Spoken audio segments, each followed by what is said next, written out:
we would please have Ms. Vaught call the roll. Mr. Winger? Here. Mr. Kramer? Here. Mrs. Turner? Here. Mrs. Carroll? Present. I would like to welcome Pastor Russell Johnson from the Redeemer Lutheran Church for our invocation this morning. If you'd care to rise, and then please remain standing for the Pledge of Allegiance.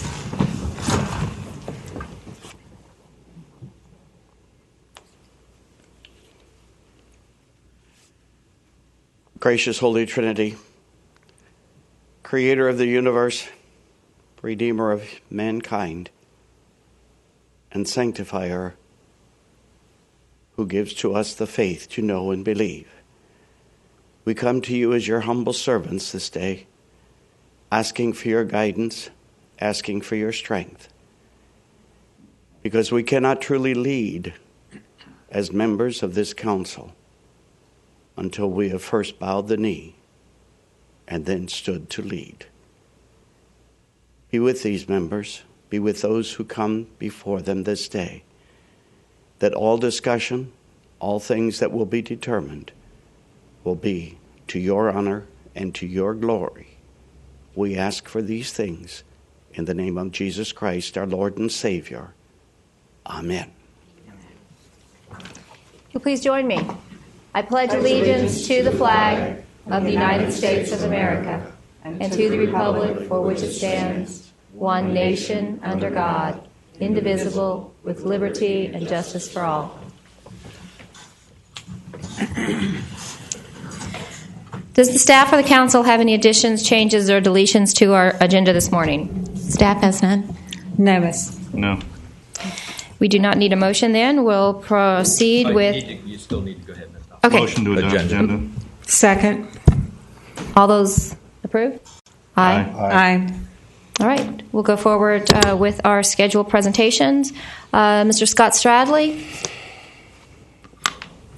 We'll get to him if he returns in a few moments. We do have a couple scheduled presentations. I would like to welcome to the dais Mr. William Trimmel.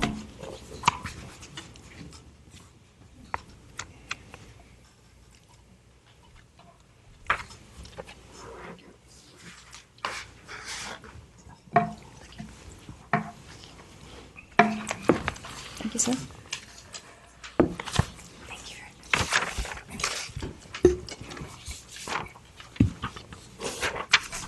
Mr. Trimmel, I think we've seen you here a few months ago. Yes. And you were one of our honorees as an Eagle Scout in our community. Is that correct? That is correct. Great. What do you have for us this morning, sir? I am here to talk to you about a possible new ordinance regarding community gardening. My name is Will Trimmel, and I live at 3905 Indian River Drive East in Vero Beach. I'm an Eagle Scout, as you said, recently proclaimed, student at St. Edward's School, and founder of Intercoastal Farms. Intercoastal Farms is an organization aiming to help those who help the poor through growing food on empty land. This past January, we broke ground on my mother's property as a proof of concept for the idea. We're hoping to expand this year, and upwards of 35 volunteers and 450 community service hours later, there's a beautiful community garden on my street. Due to the economic downturn a couple of years ago, which was in large part due to a decline in real estate prices, there was an increase in land that was unused, undeveloped, or in transition. It seemed like such a shame to me to ride my bike past these properties. And eventually my passion for gardening just clicked, and I knew I had to do something. So far, we've delivered over 5 loads to the homeless family shelter of food that they've used in servings to their people. So I founded Intercoastal Farms, and after all these efforts to create something productive out of nothing but hard work and a bit of land, an anonymous person named Joe, with an Osceola County phone number, filed a complaint with the city of Vero Beach. I shortly learned that no use is permitted on residentially zoned land that is not explicitly stated within the law. Permitted things are golf courses, churches, or educational areas, each, of course, with their own stipulations. So, this lot is 4 houses down, and this is completely within the law. And this is my garden, which is right by my house, and this is out of the law.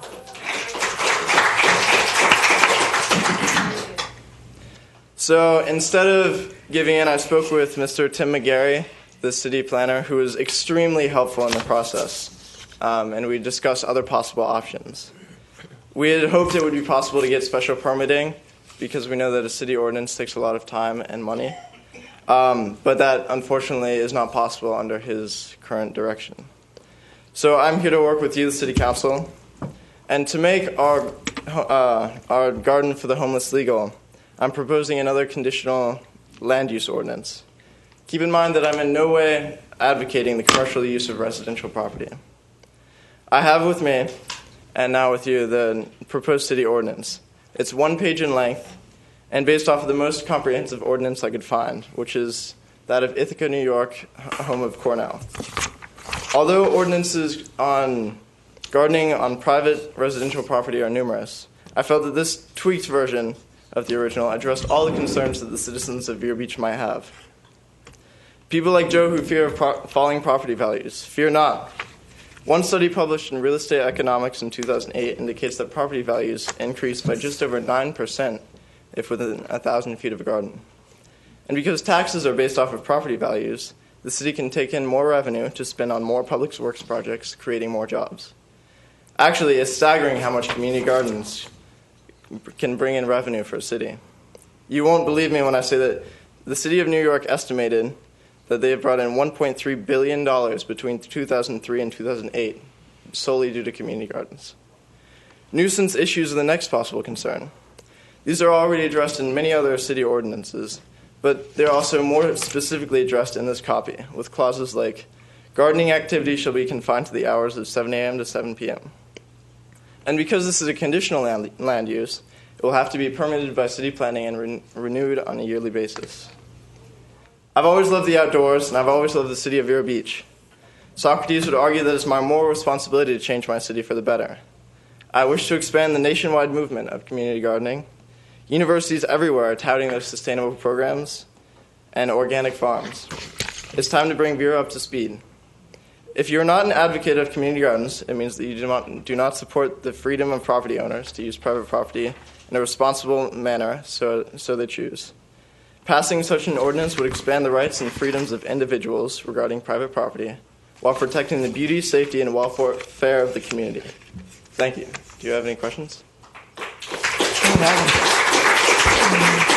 For the Vice Mayor and Council, if you wish us to proceed, which we would recommend that we have these community gardens from our perspective, from a land use, only thing we're going to do is make it permissible in those areas. The garden is presently in place. We've had absolutely no problems or concerns with that, and the neighbors have not voiced any of those concerns. And as the young man said, it was an anonymous call that started everything in action. Will this require a resolution or an ordinance for conditional use? Or will this require appearance before the Planning and Zoning Commission? I would think so. It would go to planning and zoning because it would be a change in our zoning regulations. That is correct. It would be an ordinance that would allow for this use under those residential uses. I would certainly like to see us go forward preparing that ordinance, and I certainly want to commend, on your efforts and reaching out to there's a great benefit for our homeless community to provide this, and I think a great education for all your volunteers that are working in your garden. Thank you very much. Created a thing of real beauty. Thank you. Will, what is the number of volunteers that you have had on your site at one time? At one time, we've had 20 as a maximum. Okay. And then over the course of time, we've had over 35 student volunteers, as well as many other adult volunteers that come with the students. I'd like to commend all the work you've done, and we as the City Council truly congratulate citizen initiatives. And usually our citizen initiatives are not led by high schoolers, and we really appreciate that. So thank you very much, and good luck in the future. Thank you. I think the sense of it then, of City Council, is to go to planning and zoning and move forward from there. Yes. Would that be correct, Vice Mayor? Yes, I think we have a consensus. Is that not correct? That Okay. is the direction we will go. Unless there's objections, we will proceed with the development of the ordinance to P&Z, and then it'll be back to City Council for final adoption. Okay. In the meantime, we will put any enforcement in limbo because we're in the process of addressing the issue. And Thank you, Stuart. I would just ask Mr. Tremmel if Mr. McGeary doesn't already have your contact information. Once you give it to him, because we may have questions that come up that you could probably answer as we go through and actually take this and draft it into a Vero Beach ordinance. All right. Okay. And in addition, I would like the consideration of the permit fee perhaps be mitigated since this is a nonprofit, but of course that would come out of the planning and zoning decision. Thank you. Thank you very much, Ralph. Congratulations. Good job. And I see Mr. Stradley has arrived, and if you would like to go forward with your scheduled presentation, sir. Thank you very much. I appreciate that, and I apologize that I ran a little late. Really, it was probably very detrimental because it's always hard to follow presentations like that. That was really exciting. Well, Scott Stradley, it's 1797 14th Avenue in the city of Vero Beach. It's my home. And I'm chairman of the Utility Commission. And at the last Utility Commission meeting, I made a presentation to that commission on the Taylor swaps, because that is one of the big issues that we're having still with the FNPA. They think we have a liability to that. And so I'm going to try to make somewhat interesting a very arcane thing of speculation and hedging and swaps and these sort of things. So first of all, I want to just to lay a little groundwork in the difference between hedging and speculating. Both of these things are done in what's called the futures market or in different financial markets, and they're really derivatives. They're the type of things that the derivatives that our economy got really involved in 2006, 7, and 8, and almost took us down.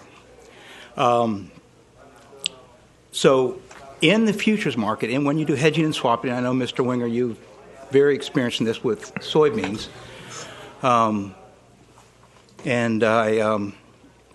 are hedgers and there are speculators. And hedgers are people that use the product, sell the product, buy the product.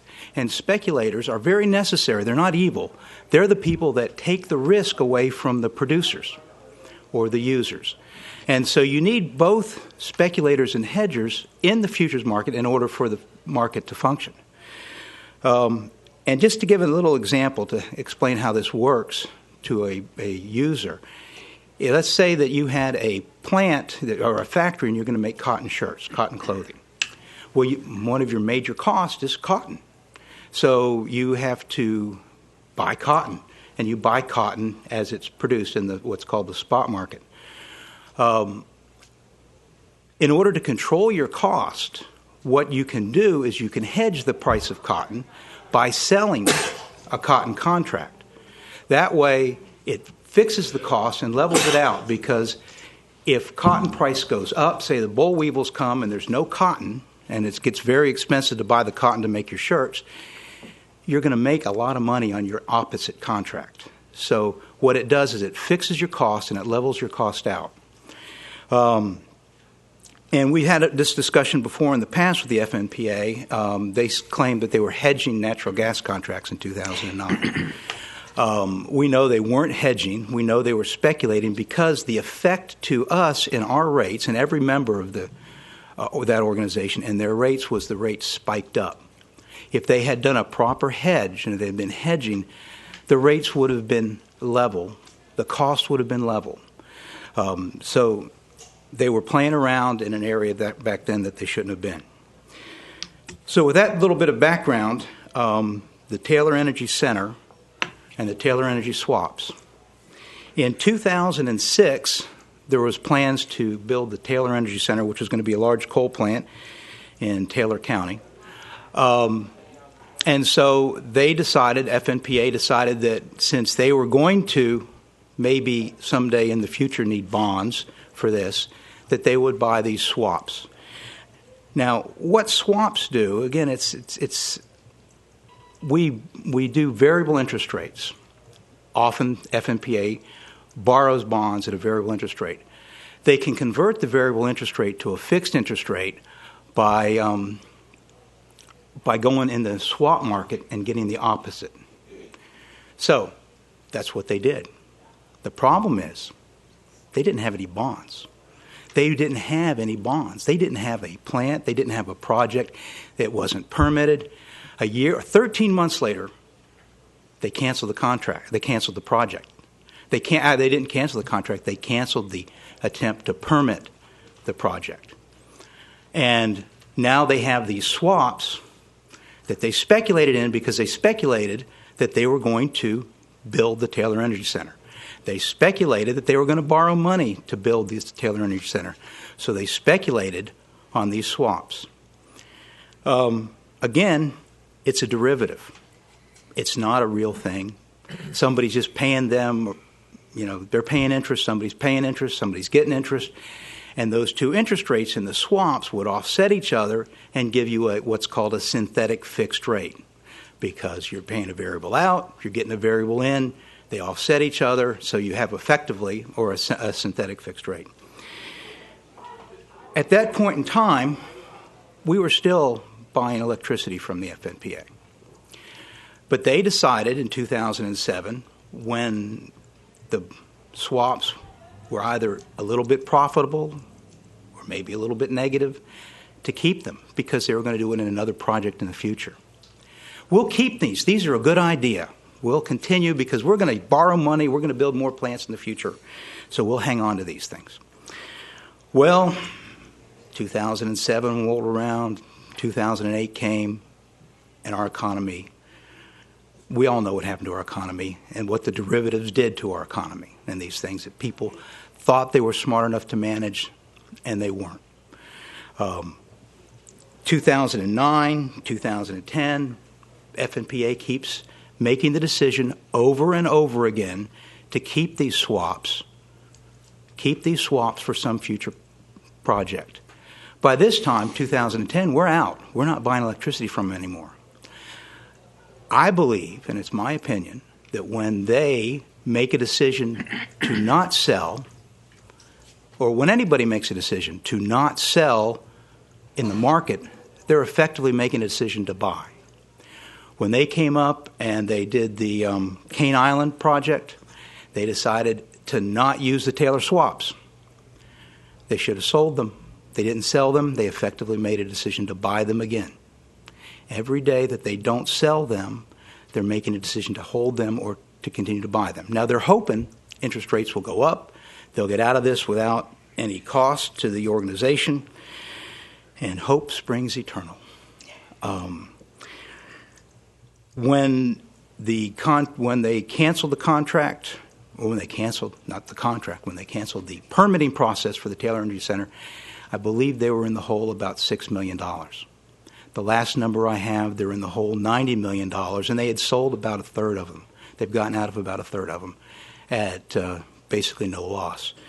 So they went from $6 million down, which our share would have been $60,000 at that time because we were using about 10% of the power, to $90 million plus, which they claim our share is $900,000. It's really clear that the FNPA has a pervasive pattern of speculating in the derivatives market. They've done it more than once, and I don't know what's hidden in their books right now, what other things there are. I think that it is imperative to the health and the financial future of this city that we sever the relationship completely with them, and we do everything that we can to do that going forward. And this contract we have with Florida Power and Light will enable us to do that. We've answered all their questions. We've put forth solutions to all their problems. We're not trying to get out of any of our legal liabilities, despite the fact that they're telling other cities that we are. We're not. We've always said we'll meet all our liabilities and all our obligations. We disagree on what some of those might be, but that's part of any negotiation. So we need to do everything we can to move this forward, even if that means we have to be willing to go to court. And so I encourage the City Council to stay the course, to continue working with the FNPA, working with our attorneys, working with Florida Power and Light, with the OUC, and get us free from this organization. Thank you very much. Thank you. Thank you, Scott. Our next scheduled public comment is Ms. Linda Hillman.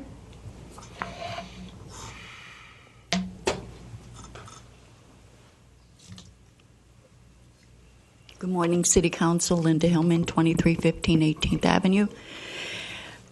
The reason to speak to you today is to speak about the referendum. I'm sorry, not the referendum, the recall petition on Vice Mayor Tracy Carroll and Mayor Craig Fletcher, and whether it failed or became a success.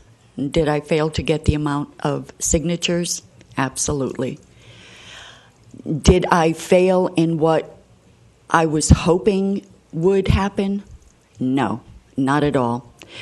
In a previous television program, I brought forward 500 petitions just to show what 500 petitions looked like and what would be needed if it in fact did go through.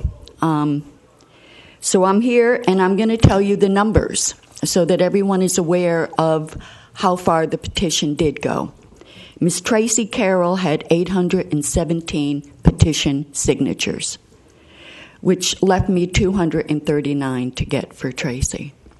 Mr. Craig Fletcher received 743, which was 303 short for him to be recalled. In Ms. Carroll's case, her last election, she received 1,783 signatures. Take away the 817, leaves her 966. And guess what? She would need probably more than that to get into office this year. I was successful in the fact that 32963 has been very disappointed and has stated they will not back her. And, quote, our preference would be to see Carroll announce her intention to retire from the council at the end of her current term. Mrs. Hillman, in that I am acting as the mayor today, my comment will not be as the mayor, but as a representative of the council, and that is our city charter states that comments from the public are not to be personal against a councilman. That is in our charter. Okay. So if you'd like to discuss what you feel was important to do for the city, that is fine. Okay. But if you'll keep your comments from being personal against any council member. Thank you. That just took my train of thought off, but that's fine. There's been many comments in the newspaper that my goal was to remove two of the council persons due to the FP&L sale. Since the referendum was passed in March, I have not once come before this council with anything about the FP&L sale. Not once. My purpose was not the FP&L sale. I had no signs on my lawn because I was against the time that the sale or the papers were to be signed. I wanted this council to get through all of its contracts before the papers were signed and not put this city and its taxpayers into jeopardy with all the money that we would be paying out to attorneys and the rates being raised more than once to pay for this. All of those contracts should have been completed prior to the signing of the FP&L deal. I am not against the sale of the power plant. So I am making that perfectly clear to everyone who has stated that that was the purpose, including one of the members that was on the recall petition. So I just want to make that out there. I'm successful. I'm very happy with the way that everything has gone. And the next election will show what is going to come forward. And I thank you for that. And if we have other members of the public that would like to present, you can feel free to come up to the podium. Good morning, Council. Charlie Wilson. I'm going to give you my post office box, P.O. Box 651114 in Vero Beach, because, frankly, I don't want some of these people to know where I live. Any questions about the political motives of these events and other events should be now clear. I want to thank Ms. Hillman for her work on the Go line, because I think that was good, positive work for our community. And I particularly want to thank Councilman Carroll and Commissioner Tim Zork for taking it upon themselves to help move that along and finally clear what was a 2 or 3 year battle. And because of their hard work, they were able to clear that up for our community and our residents. I want to point out that anticipating a little bit of what might be happening today, I took a look at some of the history, and I want to do a couple of quotes. On July 7th, there was a quote from Ms. Hillman on the VERO Recall Facebook page, and it said, "Good morning, everyone. 1 day to go until we start collecting our recall signatures. Thanks to all of you for spreading the word. For everyone's information, we have recall petitions at Democrat headquarters in Vero Beach." Shortly thereafter, on July 7th, Ms. Hillman writes, "Hello again, everyone. Great news. Inside Vero magazine now has petitions." And that same blog, shortly thereafter, a poster named VERO says, "I saw you at the post office, but you didn't have any cookies. If you had cookies, I would have signed." At which Ms. Hillman replied, "Sorry, Myro, guess you really didn't want to sign the petition, so I'm not sure why you're here on my Facebook page. Are you a turncoat or a spy?" Later, on July 10th, when responding to a commenter named Jim, Ms. Hillman writes, "Thanks for your support. I hope you sign my petitions. Quote, I would run for city council, but I can't do so for just the reasons you stated, health insurance. My run won't be for at least 2 years." The posts go on with commenters from another famous blogger in our town, and it says, "I got a real nasty blog one day last week, and it looked like it came from Wilson or Moocher, called the Mooch, or someone of that nature, so I just trashed it." Which means, of course, that freedom of speech is at jeopardy. On 7/30/13, the same blogger wrote, "Too bad Winger can't get the 3 votes he needs to pull the plug on the attorney. Oh well." The blogger goes on to say, in another post, "Recalling them was not our goal. We wanted to shame them." Okay. This should clear to anyone that this is a concentrated, organized, choreographed effort at personal smears to people who are for the sale. If I was a cynical person, which I'm not, but if I were a cynical person, the fact that inside Vero, Ms. Hillman, Ms. Gardner, some political movements all attack former Mayor Pilar Turner, Craig Fletcher, Tracy Carroll, Charlie Wilson, Mark Mucher, Glenn Herron, Dr. Stephen Faraday, Commissioner Tim Zork, Scott Stradley. I suppose, by coincidence, they are all major supporters of the sale of the Vero Electric. The writers and the people that have been passing around this information include liberals, anti-electric sale naysayers, bitter defeated candidates who lost handily to people like Tim Zork, Ken Daig, who refused to cooperate in the state's attorney's investigation, Ms. Hillman, who has designs on running for city council, left-leaning Tea Party critic Mark Schuman, and retired federal employee Pat Lavins, who attack Republicans and Fox News as a propaganda machine and say Republicans are promoting class warfare. She goes on to say that her representative and her education as a federal employee would mean that she would handily defeat Congressman Posey in the next election. I think the evidence is clear that this is a ruse, a classic smear campaign, and just the latest in a long string of schemes intended to fool the public by a group of no-sellers, naysayers, name-callers, and mud-throwers, trying to get a majority on the council so they can kill the sale by defunding the attorneys working on the sale. I would like to say that the 6 old grouches have apparently migrated from Sebastian to Vero Beach, and that we would be much better inclined if we would all remember this. This is the most wonderful community on earth. And it is imperative for the future of this community that we settle this electric issue so we can get back to being friends and neighbors. Ms. Hillman is not the enemy. The Inside VERO is not the enemy. FMPA is the enemy. FMPA have been poor partners, poor suppliers, poor negotiators, poor neighbors. Okay? They are keeping us in bondage.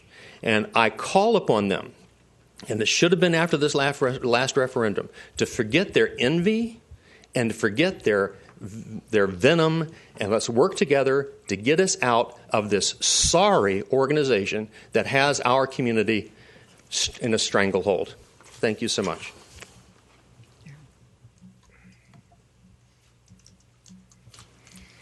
Mark Mucher, 617 Indian Lilac Road. I just want to say something real quick, and of course, as always, you can all correct me if I'm wrong, but it seems like all these no people get up and they say, well, we want a sale, but we don't want this sale, and wasn't done the right way, and this wasn't the right time, and we should have had all these other things done before. Well, the way I look at it, it's a chicken-egg thing. FMPA is not going to approve a contract that doesn't exist. So we needed to have the contract. Absolutely. Enough said. Thank you.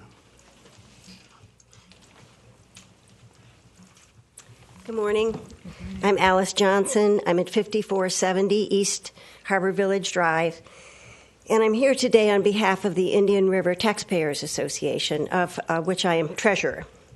Our goal is to have efficient government, as small as possible, and low taxes. So I'm going to make some suggestions and some criticisms today, but before I start, I want to commend you council members who have been on this council and the staff that has worked hard since 2010 to change the city. Because when I started looking at what this city was all about, it was a sorry, sorry sight. And you've gone a long way, and you've worked hard to change a lot of things. So thank you. But you're not done. You have, if this sales goes through, and God willing it will, you have to cut your budget. So you went through your normal thing this summer about, let's cut the budget. Here's the problem, and this is the 3rd or 4th time I've told you this. The problem is in employee benefits. This year, in your budget, you are proposing $9,500 per employee for health insurance. Last week, we had the school board at our taxpayers' luncheon. Guess what they pay? $4,860. That's a $4,500 difference. That's shameful. Now, I know you've been busy doing other things, but you need to focus on this, because that would save, based on the 275 employees who will be left, that would save the city $1,237,000 per year. Now, instead of saying, let's fire a lifeguard, fire a cop, and turn off the fountains, and have everyone back off, do what needs to be done. Do the effective thing. You will be able to work on the pension if the sale goes through.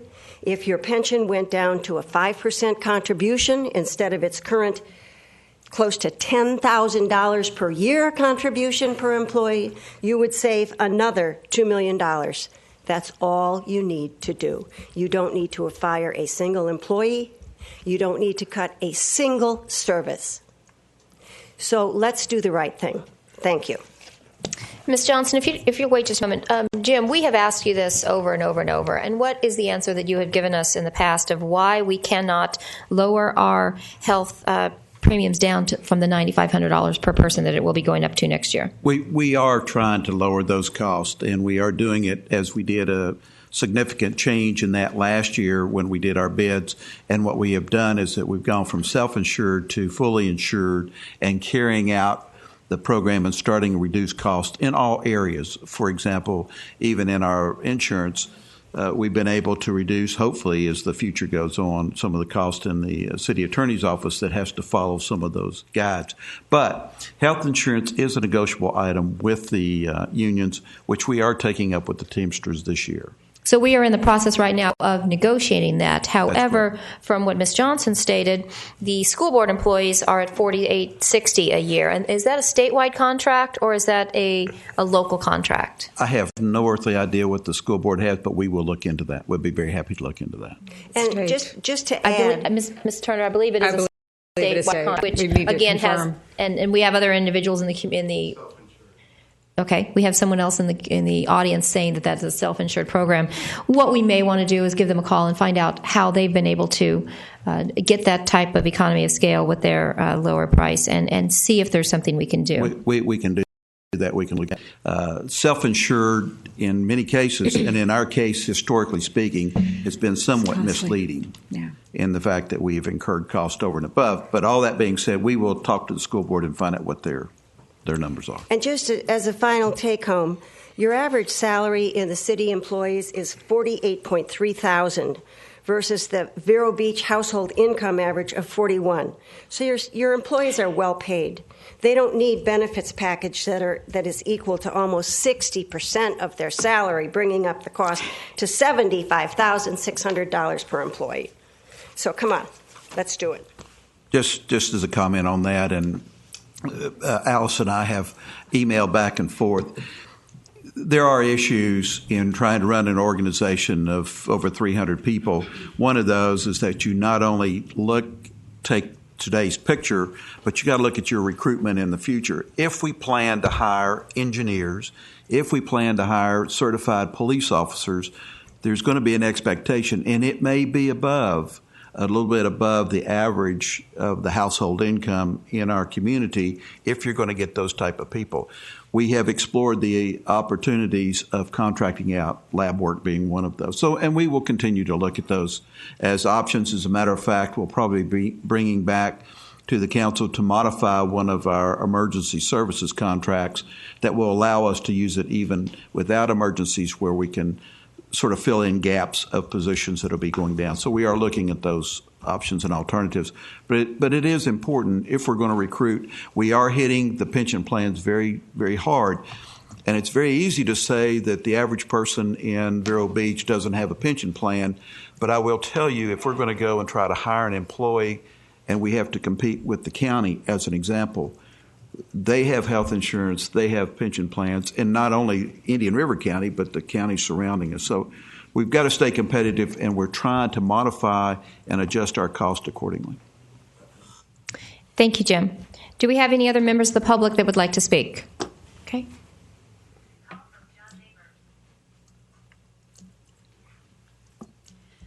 Good morning, Council. I'm Honey Manous. I live at 27 Starfish Drive, and I'm speaking to you as somebody who's lived in this city for 25 years.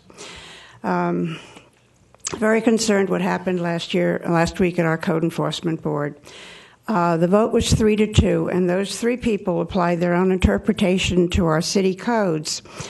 And by their action, we're now threatened with unrestricted rentals throughout our city. These rentals in particular in single-family residential neighborhoods. Anyone can now rent a home for any period of time, a couple days, a long weekend, a week, anything goes now. And I have to tell you, there are shockwaves going through our neighborhoods.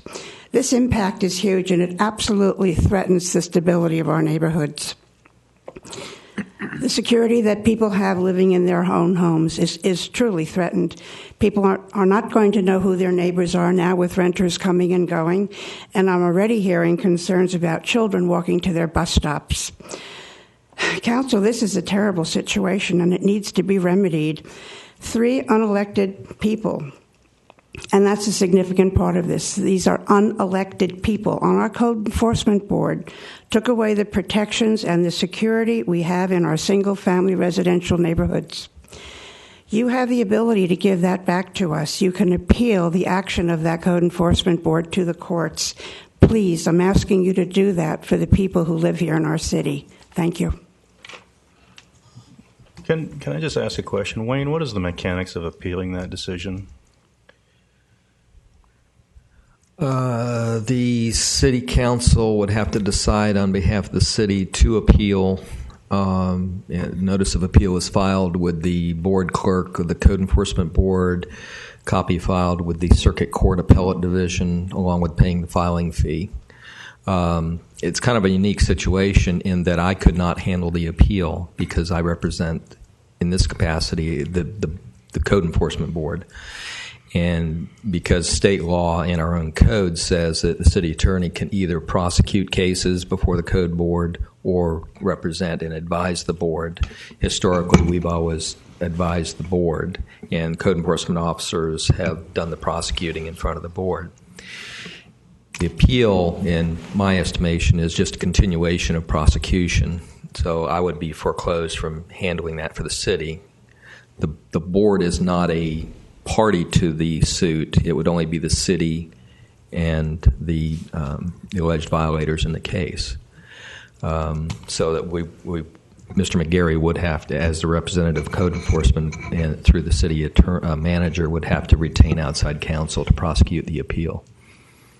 But we have 30 days as of when it's what? 30 days as of the date the order is signed and filed with the clerk. That hasn't happened yet? I received the draft order in that particular case yesterday from Sherry Late, and it's to be reviewed and need to get it back to her. So I would think probably tomorrow would be the soonest. I have a follow-up question for you, Wayne. If City Council chooses to take that course of action, how many votes and who can vote? Affirmative action by the council takes 3 votes, and in the particular case involving Mrs. Carroll's property, she would be recused from voting. She could discuss, but she would not be able to vote because, in my opinion, she would be exempted out from voting because of any potential financial conflict. Thank you for your answer. Just one question there, too, Mr. Comment.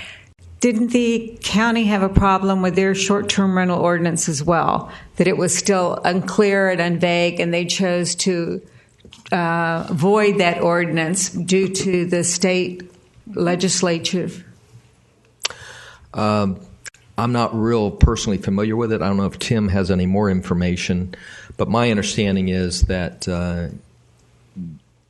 originally the county attorney had proposed some amendment to clarify their ordinance, but then when it went to the county commission, and Tim, please correct me if I'm wrong, I don't remember all the details, but my understanding is that they decided that they would just follow the state law and basically allow short-term rentals. From what I understand, it's a very similar situation, that it was an ordinance that was inspecific, unsupportable, and yet they were not able to modify the ordinance because of the state law. Yes. Well, Tim can speak to the ordinance. But our ordinance is a little different. Yeah. We have a use called guest house and transit quarters that the county did not have. Okay. So the real issue came down to the tenancy thing. And the county had a much more ambiguous thing, though they enforced it the way we did, but ours was a slightly different situation. All right? So. Thank you very much, Mr. Mr. McGarry. Thank you, Mr. Cott. While you're standing there, this requires no comment. But I strongly feel that the City Council has a responsibility to support the city manager and his staff, and I just make that as a statement. I commend you on your performance. I have no criticism of you, and I'm in support of you. Well, either way. All I can say, either way. Thank you. Thank you. Public comment. Public comment? Thank you, Vice Mayor Carroll. Council members, Peter Jones, 2502 57th Circle, Vero Beach. I came before you back in June 4th approximately, to announce the fact that we had formed an ad hoc committee to establish an economic development zone within the downtown area. We had a map and began our meetings, and I just wanted to let you know that we have had several meetings since then. We are in the process of outlining our report, which we hope to bring to you, as we said, September 20th. We are on schedule and on task to do that. However, at our meeting yesterday evening, we discussed the fact that we want to make sure that we are in receipt of any and all interested comments and public comments, considerations, ideas, certainly, and even the complaints. And so we have set up an email address that I have. It is V as in victory, bhdinfo@gmail.com. And I'll leave this with Ms. Vach to hopefully you can put that somewhere where, the general public, if they're interested. Again, this is with regard to the establishment of a Vero Beach Historic Downtown Economic Development Zone. And we would love any interest or comments while we put our final report together. Yeah. And I would ask Ms. Vach if we could get that email address on the website so that anyone who's interested will have that access to these links. And of course, our interest and our concern is to make sure that all and any interest or concerns have been met or at least heard, so that when we come before you, we can truly say that we've invited and heard from all out there with any concerns and certainly ideas. Okay. Ms. Vach, would it be the capability of our city website to offer a page for them that visitors to our website could then learn what is going on, leave comments, add photos, or what is the goal, for instance, the map of the historic downtown business district as we move along this path? That is something that I would have to work with our government coordinator on, but I can see what I can do. Okay. Is that something that would be amenable to you? Because I know if you all started your own website, there would be the hosting fees, et cetera. Sure. We have the capability. Jessica Hawks has been working with us and kind of getting some of these sort of technical things organized. And if that's in the best interest, certainly we'd be pleased to do so. All right. So thank you very much for your volunteer efforts in bringing this to fruition. We appreciate that. My pleasure. Any other public comment? It's back. You're back. Mark Mucher again. On this subject, I'd say if you're going to put up a website or put a page or a section up in the city website promoting this, you might as well just go ahead and vote on it and do it. I cautioned you before, and I'll repeat myself. I don't know the difference between this historic district economic development zone and what you've in the past called a business improvement district. But basically what that'll do if you enact it today at today's values, you'll be setting the bar at the absolute bottom of the market. And when the market naturally appreciates, as it's going to do in spite of Washington, D.C., that all that improvement will be taken basically out of the city's coffers and given to the downtown. Yeah. So, and they won't have done anything for it. It's just a natural appreciation. So you'll be giving them money. You might as well write them a check. But you're not going to write them a check. You're going to do this instead, which in effect is the same thing. So, again, just a warning about this. And if there is a difference between this, this name change from Business Improvement District to Historic Downtown Economic Development Zone, I'd like to hear it. Thanks.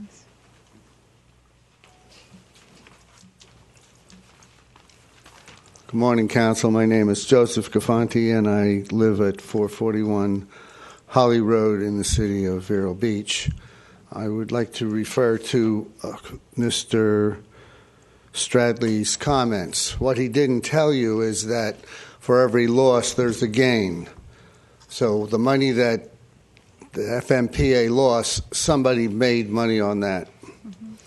Mm-hmm. I'll give you an example. in the commodities market, and I'll be brief. I have a lengthy list of things that I could cover. But fortunately for you, I didn't bring a pencil to write them down, so I'll just keep my comments to a few items. Regarding the commodity market, you create two accounts. One you go long and one you go short on corn, for example.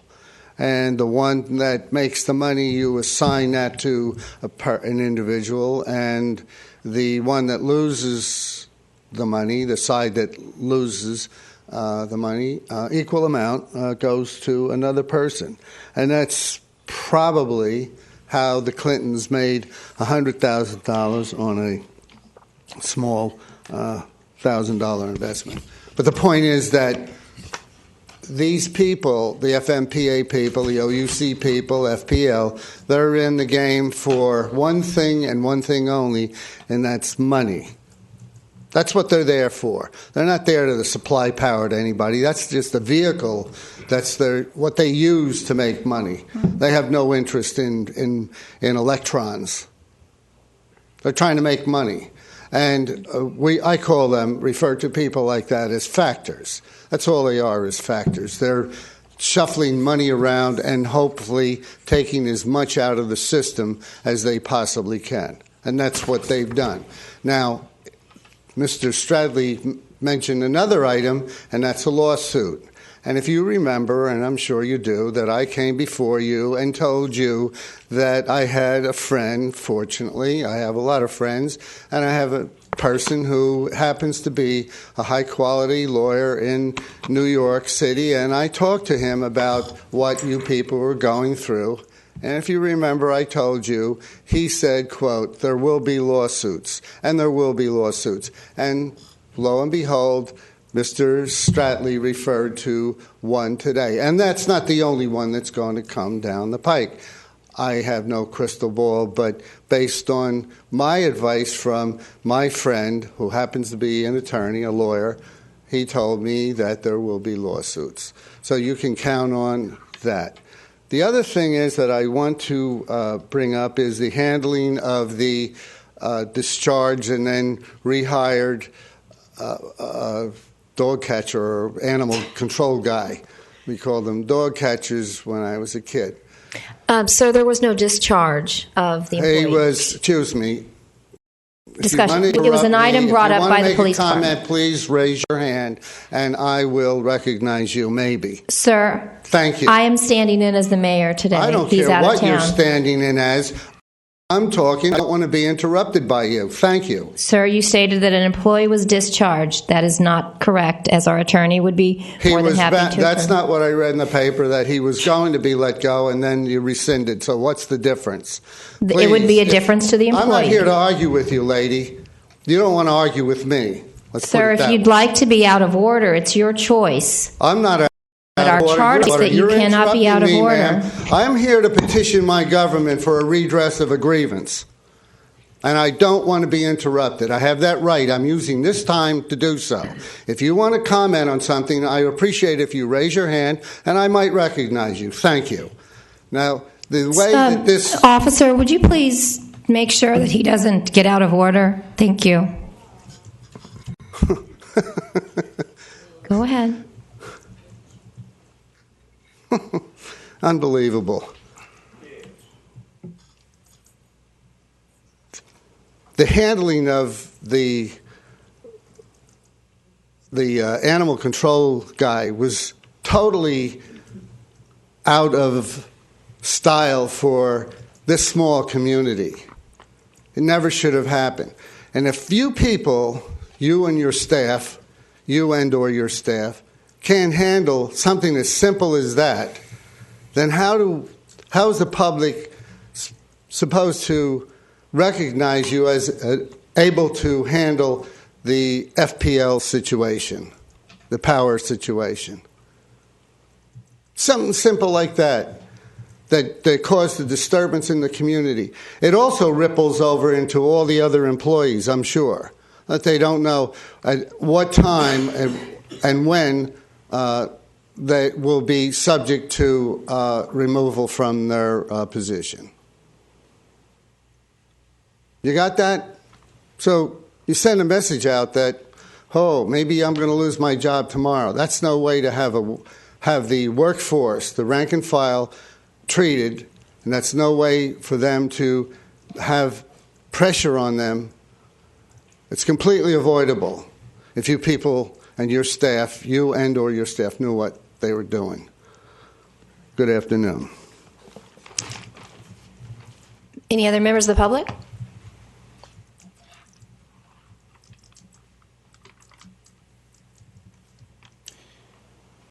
Good morning. Good morning, Mayor. Good morning, Council. For the record, Ken Daig, 1846, 21st Avenue, Vero Beach. A couple of comments today to you all. Mr. Wilson stood before you a few moments ago and had mentioned my name in conjunction with the OUC fuel agreement. For the record, when they looked into the fuel agreement, they interviewed all parties that needed to be interviewed, and that's on file. They found nothing wanting, and they interviewed the folk from FPL, and they were fine with the process. Enough said on that. I wanted to talk to you a little bit about the short-term rentals. Our neighborhood a number of years ago addressed this issue. It's along the lines of boarding houses. It really has a negative effect on some of our mainland neighborhoods. What we were faced with is a number of the landlords, and I'll use my neighborhood, would put anywhere from like 5 to 15 people in one room, and it really put a hurting on us. We had severe crime issues that we had to address. Every sloppy crime that you can think about took place in our neighborhood. It was pretty bad. It wasn't safe for us to go out at night. Our police department helped out quite a bit. Took a long time to flush out a lot of the crime, and it was really bad. We had some folks living around the corner that we found out. They had weapons, and folks that are bad people can hurt innocent people. And we have children in our neighborhood, retirees, the type of individuals that had these weapons, the knives, the guns. If you get in their way, they will hurt you and maim you. And these are some of the things that we were faced with, along with the prostitution and everything else. I don't want to go any further, but it really has a negative effect on neighborhoods, and we're trying to get ours to stabilize, which we've been working very hard for quite a long time. There was a comment made here about change the city. Our city has changed. Yes, it has changed. With a lot of the budget cuts, we've had a negative impact on our neighborhood. I brought up to you all some of the issues a few days ago about the high grass in some of our parks and our mediums, and explained to you why it has a negative effect on our neighborhoods. And I want to thank you as a council. You did put a little bit more money into the budget to help us out with that. But a lot of things have changed, and they've changed actually for the worse. So anyway, but please, as a council, about the short-term rental situation, think about it. It really puts a hurting on us. And we worked real hard over the last number of years, like I've just told you before. And it's not getting any easier. So we may need your help to take a look at the situation, to help us out so we don't go backwards. So thank you very much for your time this morning. Are there any other members of the public who would like to make comment? Seeing none, we'll move on to the adoption of the consent agenda. Are there any members of the council which would like items pulled from the consent agenda? Yes, Ms. Vice Mayor, I'd like to pull the regular city minutes. Usually we receive a hard copy of these to mark up, which I didn't receive, so I'd like to hold off on that, please. Okay. We'll pull that item. Any other concerns with the consent agenda? Motion to approve the rest of the items. Second. All those in favor? Aye. Aye. Aye. All right. Ms. Turner, would you like to discuss anything with the minutes at this point? No, I'd just like to have a chance to review those. All right. If we'll put that on the agenda for the next meeting. All right. And we'll go on to public hearings.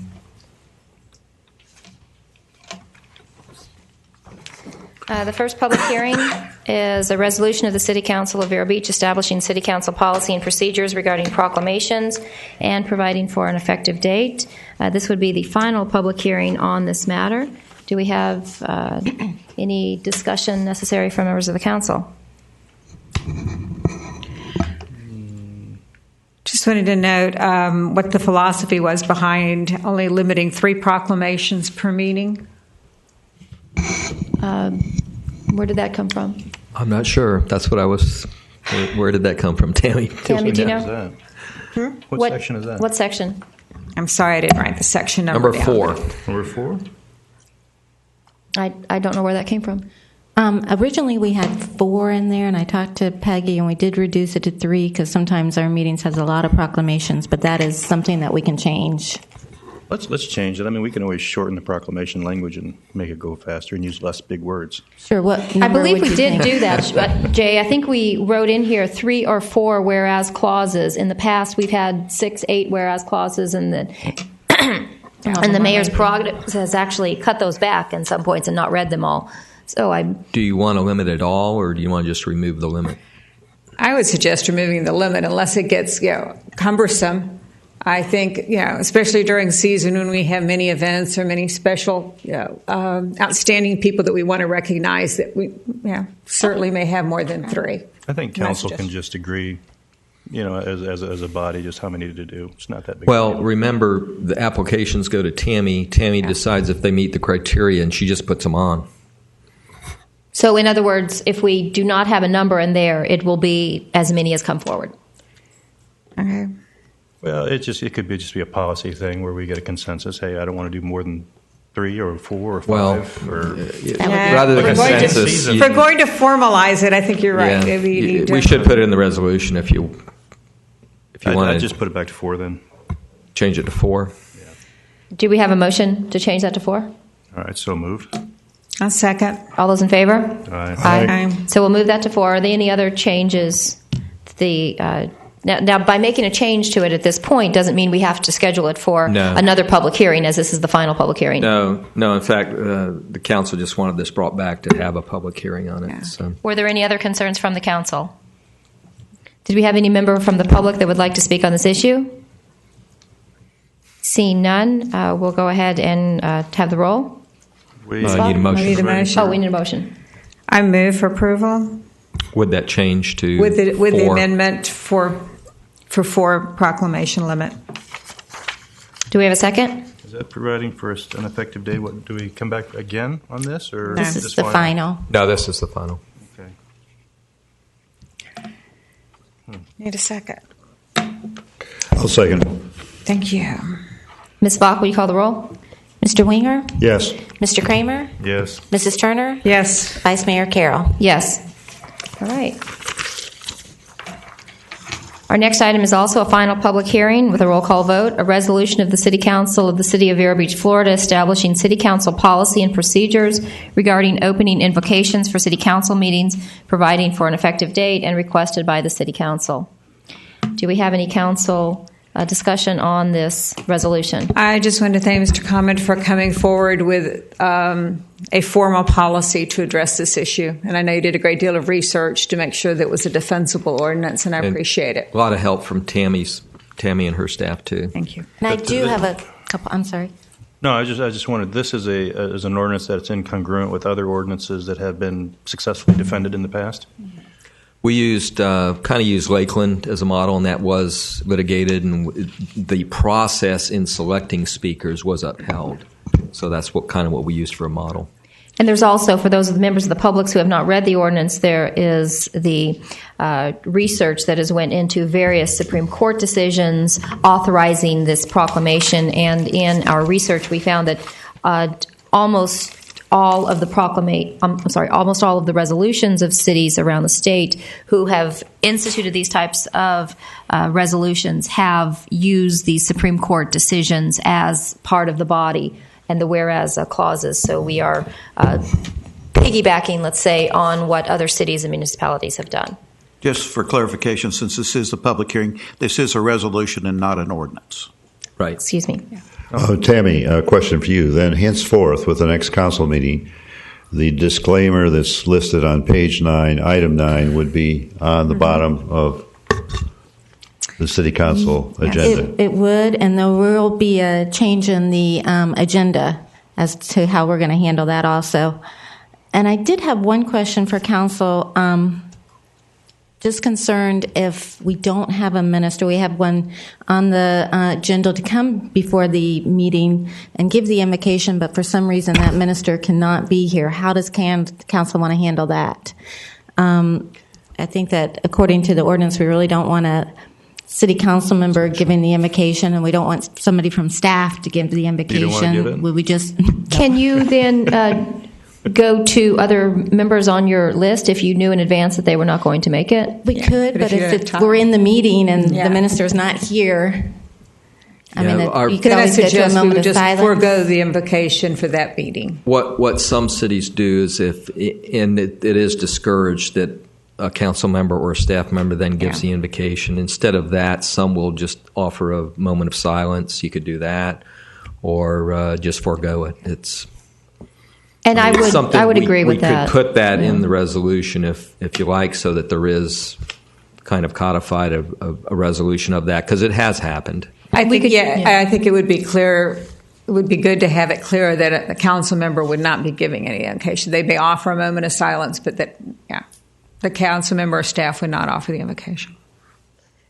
I would agree with that as well. And one other thing, you mentioned that if the minister wasn't here, and I just want to make sure that everyone realizes that we are not limiting this to ministers. The actual verbiage is that a religious leader or other representative of any or all local religions, denominations, faith, creeds, and beliefs, but not limited to ministers, etc. Right. So just want to make sure we are all on the same page. Yeah, we will be sending out a letter to everyone in the community, offering them to come before council. Thank you. Everyone in the community with an established belief or. So are we making a change then for just like a moment of silence type of thing, or? Do you want to go that way, or just leave it to the presiding officer, whether there's a moment of silence or? Yeah, I would leave. Leave it to the. Another option would be offered it to whoever's in attendance if they want to give a. I mean, it's. I would rather leave it to the presiding officer to have a moment of silence. So why don't we'll add that in the case of a religious representative that's missing in action, I'm sure you will put it more eloquently, but yes. Yeah. Well, the council or staff isn't to give the invocation, but the presiding officer may opt to do a moment of silence or forego the invocation. Right. All right. Were there any other changes necessary? And we'll open the public hearing, or is there any member of the public that would like to speak to this resolution? Seeing none, we'll close the public hearing portion. And Ms. Buckley, I'd like to move for approval with a modification that if there's no minister available, that the presiding officer will either offer a moment of silence or forego the. I would like to modify that. You said if there's no minister available. I think what we're saying is that if the scheduled representative is not available. Well, then I accept that modification. Anyway, move for approval. Second. Ms. Falk? Mr. Winger? Yes. Mr. Kramer? Yes. Mrs. Turner? Yes. Vice Mayor Carroll? Yes.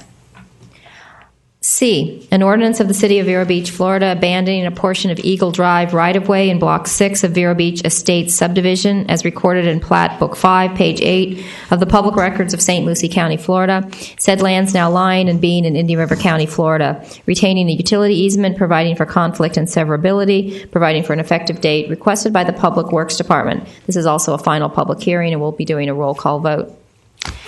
Do we have anyone from Public Works that chooses to make a statement on this? I can give you an update. What it is part of Eagle Drive that to the north of this has already been abandoned. The area that we're talking about is presently being used as access to parking facility.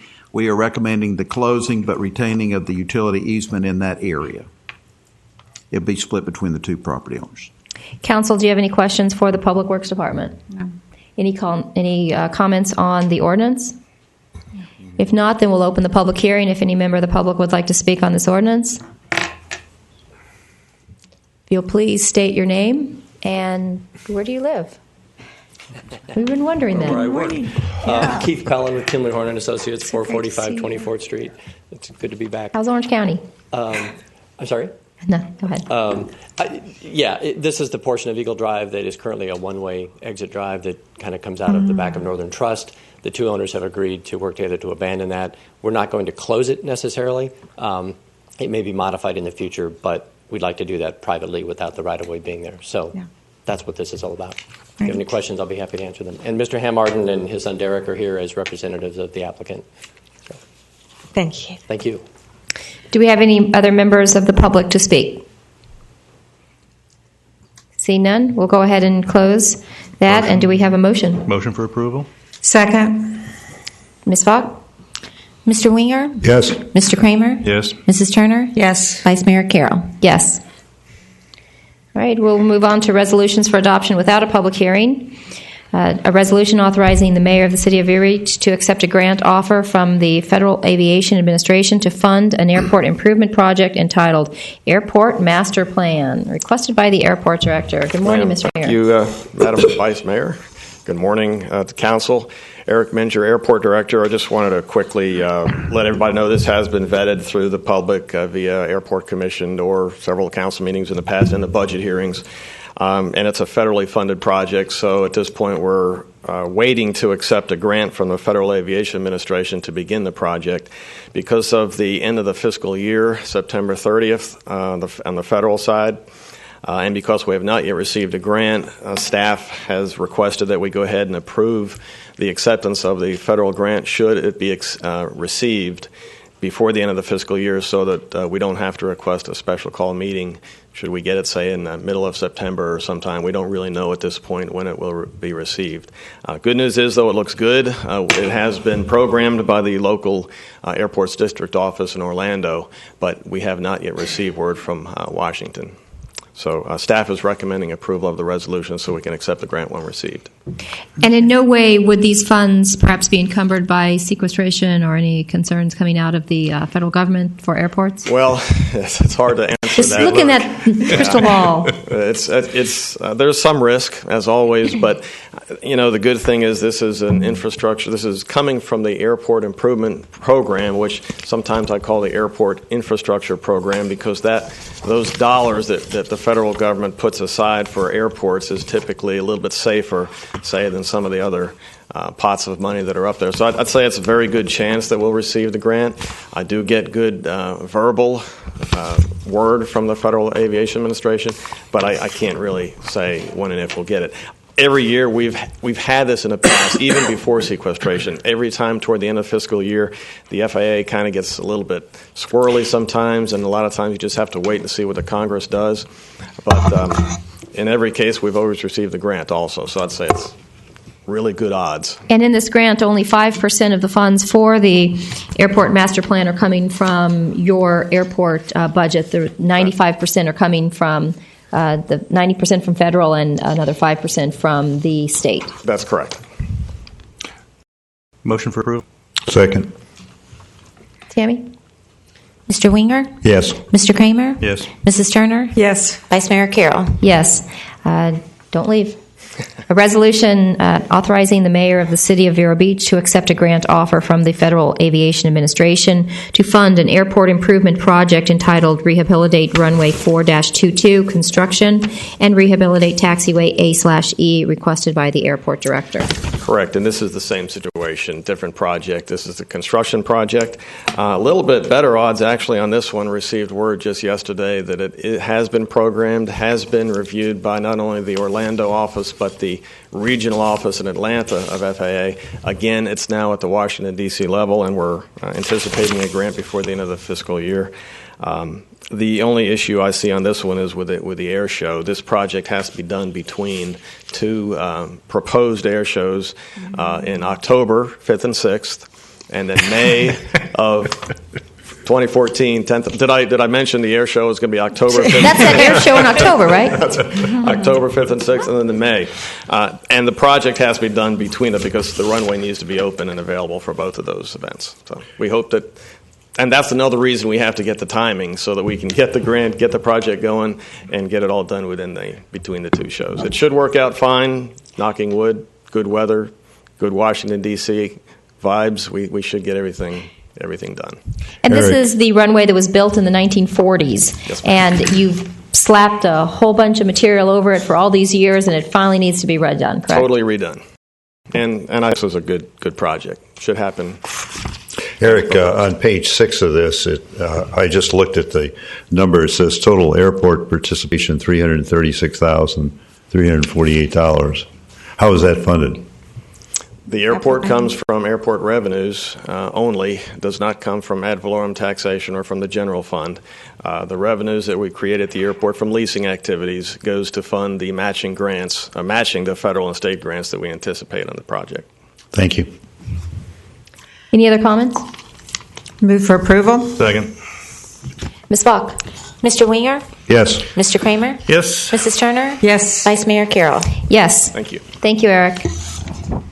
The next resolution for adoption without a public hearing comes from our Public Works Department, a resolution of the City Council of the, Finance Director.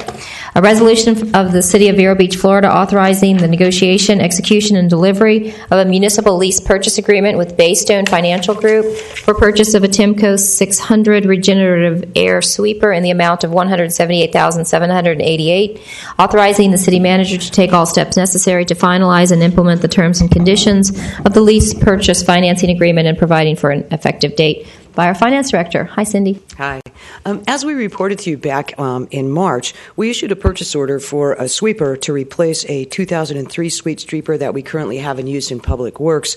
And among other things, the sweeper that we use allows us to intercept debris and helps us with our MPDES permit. We budgeted the funds necessary to purchase this sweeper, but what we did in our 5-year capital improvement program in our 304 funds was budget a 5 to 6 year replacement cycle that involved using lease purchase financing to spread the costs of these vehicles out across several fiscal years so that we could replace more and more frequently as we roll out this replacement rather than spend cash for one and have to wait 3 or 4 years to have enough cash accumulated for another. We did issue a request for proposals for this municipal lease purchase financing. We received 4 proposals and 3 updated proposals recently as we asked for updates of the rate quotes. Based on our analysis, we're recommending that we go with the proposal from Baystone Financial Group. They'd offered a 2.55% interest rate with 4 annual payments in advance that tracks well with the budgeted amounts that we have set aside. What this will result in is a total of about $6,800 in interest on the $179,000 vehicle purchase across the next 4 years. The terms and conditions of the lease, basically municipal lease purchase financing is very similar to a commercial equipment or auto loan with 2 notable differences. First, because we're a government, this is tax-exempt financing, which is part of the reason that we get such good rates as long as we stay under the $10 million BQ limit every year, which we will this year. And second, municipal lease purchases contain what's called a non-appropriation clause. That's for our protection if something should happen 4 years out or so and we find ourselves in a situation where we can't budget enough money for that year's lease payment, we can non-appropriate. Obviously, though, they will take the equipment back and we will lose whatever investment we've made to that point, but it's just an extra layer of comfort and protection in case we had an emergency use for those funds and weren't able to pay for the remainder of the lease. And so with that, we're recommending your approval, and if you approve it, we have talked with Baystone. Their preference is we take delivery on the vehicle and make sure that we're very happy with it, and then they'll release the funds directly to the vendor. What is the lifetime of this property? This particular one, I've talked about 8 to 10 years. The one that we are replacing is 10 years old. And will we keep the superfluous one just for backup? Monty is saying yes. Thank you. Council, any questions or concerns to discuss? Finance Director. Do we have a motion? Motion to approve. I'll second. Ms. Falk? Mr. Winger? Yes. Mr. Kramer? Yes. Mrs. Turner? Yes. Vice Mayor Carroll? Yes.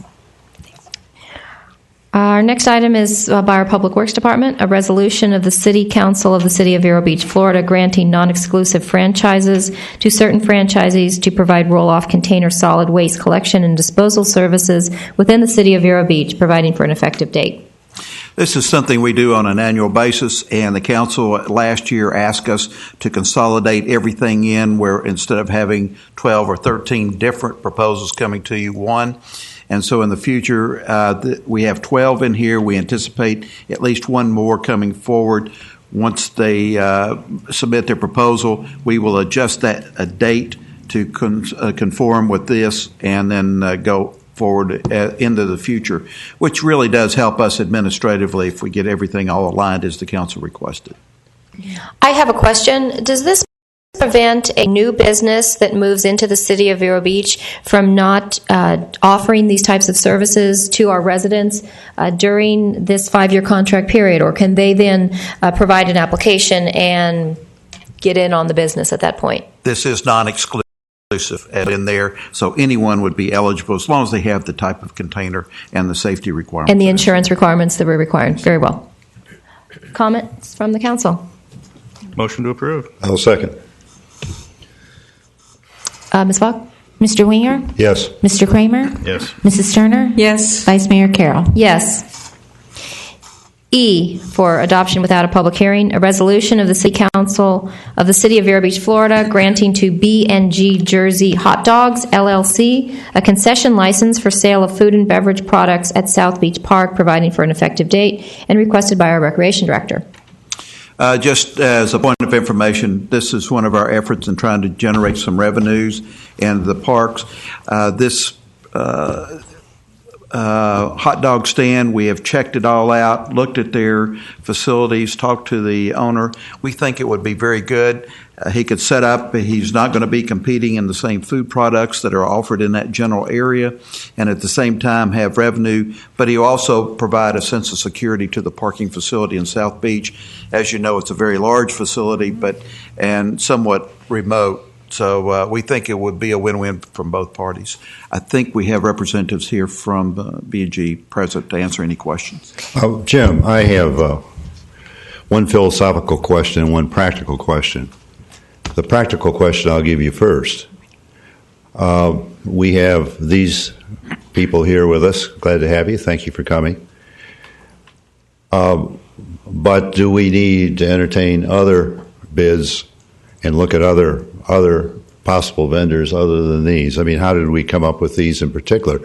It may or may not be a good idea, which I want to go into in a minute, but they actually came to us as a business venture coming in, and the answer to the question is if we had other vendors that would meet criteria, I think we should consider those. Okay, let me go on to the philosophical point, and I am going to read what I believe is the Vero Beach Vision Plan. And then I'm going to comment on it philosophically, because I think this is a bigger issue than the hot dog stand. And we have another matter on the City Council meeting dealing with the same issue. Excerpt from Vero Beach Vision Plan, quotation. Envision a place where the best of old Florida is nurtured, a place that is filled with community pride but not boastful or arrogant. That pride is reflected in well-kept private property and public land. That pride is embodied in the manner in which people treat one another and work together to address problems and issues. That pride embraces a respect for the natural environment and the unique history of the community. Now, I've been attending some of these hearings, and this is the first of something that may be good or bad. I've talked to people around town. A lot of them think a hot dog stand is neat. One of the things we'll be dealing with later is signage on the lifeguard. But in those hearings, not involving these people, in all fairness to you, there was talk about further revenue enhancement for recreation, which we certainly need. I'm foursquare behind recreation. One lady got so far as having a tiki hut and selling T-shirts, this sort of thing. The question that I have, and I think it's a larger question for the community that should not be resolved in passing this today, I think we should give it a little time. What happens is, if you put signage on the lifeguard stands, do you put it in Leisure Square? Do you put it on the fences at Con Beach? 1, 2, are they tasteful, and so on? Hot dog stand, what else do you put? Here's what I submit to you. I submit to you respectfully, that I think we need a little bit of visioning on this. In other words, it's one of the other proposals which was given, it would be to have rentals similar to Costa d'Este of umbrellas and beach chairs, and certainly some of those that are a little older, as myself, and I go to South Beach, I would certainly enjoy that because I hate lugging my gear down there. But it is, where does it start? I guess my fundamental problem with it is, it starts with a hot dog stand and signage on lifeguard stands. How far does it go? I think we need a vision to say, okay, minimally invasive or whatever, and I think the community needs about 30 days to consider this. And as I say, I am not against your hot dog stand, and I am not against the signage on the lifeguard stands. I am actually not against umbrellas and chairs if they're tastefully done, similar to Costa d'Este.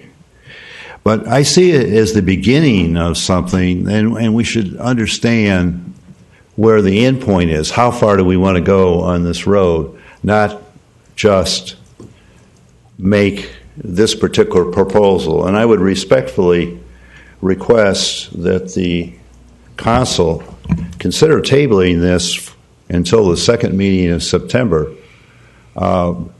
It's slow season now anyway, and give the community a time to react. I've talked to about 10 or 15 people. I've got 7 or so votes up and 7 or votes no, and I don't know the sense of the community. And I do think that just like cutting grass or just like having the fountain work, our beaches are important. I mean, that's why people come to Vero Beach. That's why in the 1920s we changed our name to Vero Beach. And I do believe that the community needs a chance to understand this. And the hot dog stand, on the face of it, I have no problem with it. But I believe it's the beginning of considering something. And where does it end? The woman who had a tiki hut that was going to sell bric-a-brac, I'm obviously against that. So I make that comment. Ms. Turner. Just like to say, this is still season for the beach. I mean, this is the time when the kids are still out. August. This is a big time. It's an opportunity. This couple have come forward to the city. They put for the insurance. They had the idea. They've had the vision to do that. I do not believe putting a hot dog stand on South Beach is the start of the disaster of our beaches. I think they have followed the procedure. I think we owe them a response, and I would suggest we move forward with this today. Mr. Kramer. You know, this is just for a year. I think the license is just for a year. A lot of times you just try things and you see how it works out. I know there's a number of people in Vero Beach that we had some serious questions about, especially in the development area, and it turned out very well. I see that, if you want to do a one-year experiment, I think it looks like we have the option to, drop the lease if it doesn't work out well. That's fine. I don't know. I don't see a problem with it, just to kind of see how it turns out. If somebody else wants to do another hot dog stand, that says, let's wait until we see what the results are of this one. But as written, it does give the manager authority to grant a renewal for up to 5 years. So if you want it to come back to council, then we'll need to make that change. I would like to change that for it to come back to council. Mr. Comment, I would agree. I mean, I can go along with the hot dog stand, but I do think it needs to have a sunshine, and if the people of this town don't think it's a good idea, and I sit here not knowing whether they think it's a good idea or a bad idea. Frankly, Can I comment on that? Absolutely. Just We spent one afternoon at the beach, and just for one day. Can I have your name for the record, please? Kathy Frungian. You can bend that microphone to get. There we go. That's my size. I live on Fiddlewood Road, and we had over 150 signatures just that one afternoon. Wonderful. One day, just to see the feel of it, what people thought, and they were very excited about it. So, just want to let you know that. Being that you're not aware, or respectfully, I think we're aware. Yeah. Thank you for your comment. I accept it. Sure. I have always stood for small businesses, and this is the smallest of the smallest businesses, and I appreciate economic development in our community. That being said, my concern is that we don't have a standard city policy when the next one comes up next week. Do we need to bring it to resolution?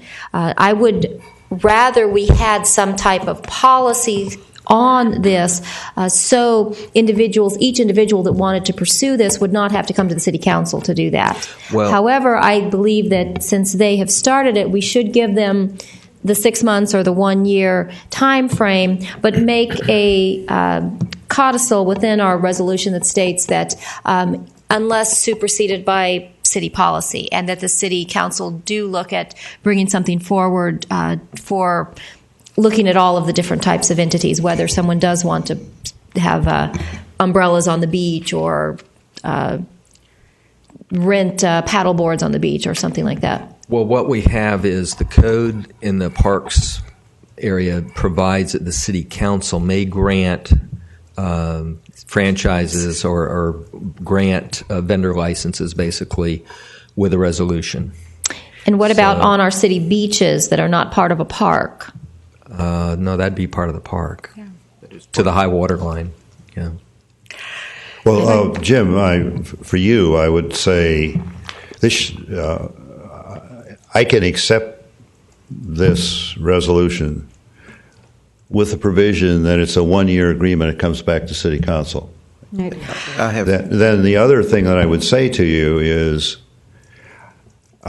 planning and zoning, having you attend some of their many meetings, is in very much an informative position about this or parking or whatever it happens to be. And I think planning and zoning needs to consider what Tracy just said, an overall policy and feeling about what will be acceptable into the future. In other words, to bring these piecemeal. So that's just a suggestion. But I will make the motion to move this forward with the 1 year. I'll second that motion. Ms. Falk? Mr. Winger? Yes. Mr. Kramer? Yes. Mrs. Turner? Yes. Vice Mayor Carroll? Yes. Thank you very much. Good luck to you. What's your opening date? Thanks. As soon as possible. We'll be out there later this afternoon. All right, we'll move on to 5A, first reading by title for ordinances and resolutions that require a future public hearing. An ordinance of the City of Vero Beach, Florida, relating to the sale and merchandising of tobacco products, prohibiting the sale of flavored tobacco products, creating a new Chapter 73 in the Code of the City of Vero Beach to be entitled Tobacco Products Merchandising, providing for conflict and severability, and providing for an effective date, requested by the City Council. Do we have a member of the public to talk on this issue?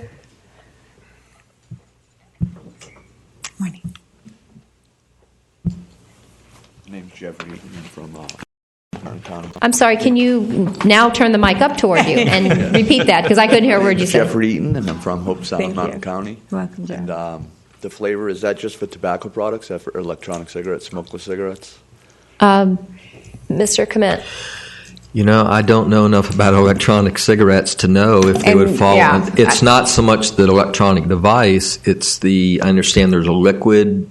Yes, sir. That's extracted from and tobacco. And if it comes from tobacco, it could very easily fall under the definition of a tobacco product because it's derived. If it's derived from tobacco, so it's not so much the device, but it's the liquid that's used in those devices that could. And the liquid is the liquid sold in flavored as well as non-flavored? Yes, correct. Okay. And my father died at 54 years old of smoking tobacco. And I couldn't have been able to quit smoking tobacco after 27 years. I used the tobacco flavor, but now I use flavoring. And I don't like the taste of tobacco. It doesn't work. And a lot of people I know, after they've used the e-cigarette with tobacco in it, they don't want to use tobacco flavoring anymore. They just want to use something that tastes good, like when they chew gum or eat a piece of candy. They want that flavor. They don't want the tobacco flavor.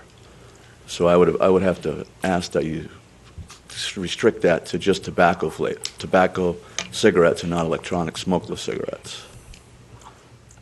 And sir, where did you say you lived? I live in Hope Sound, Mountain County. Okay, thank you. Yeah, it's just big tobacco has killed a lot of people over the years, and they have no intentions on doing anything about it except killing more people. You know, it's a bad thing. And when people want to quit smoking, they chew a pack of gum, they eat a piece of candy. So when they get a flavored e-cigarette, they don't want to taste the tobacco. Mm-hmm. They just want to taste something other than tobacco. You know? So does your point that you were suggesting that we not approve this? Yes, correct. Cigarettes, yes. Yes. So sale to minors should not be. Should be 18 or older for anything to do with tobacco or nicotine. And a lot of the places are using pharmaceutical-grade nicotine, the same that's in a patch. So it's not the extract from the plant. It's pharmaceutical nicotine. So that can be added flavor to it, just like the lollipops or the gum. It's the same thing. I appreciate you bringing this to our attention. I know we've received a good deal of correspondence about the electronic cigarettes, and I don't think that was the intention of the original ordinance, was to ban the electronic cigarettes. No, the flavoring. However, the way, yeah. Yeah, the flavoring. Correct. However, the way the ordinance is, it does appear that it applies to that, and I would ask that we go back and look at revising this ordinance so that electronic cigarettes would be excluded. That would be a simple thing to just add an exclusion for e-cigarettes and the flavorings and what have you that go with those. Perhaps in the definition of a flavored tobacco product, we could add that verbiage in there. Mm-hmm. Okay. Thank you. All right, thank you very much.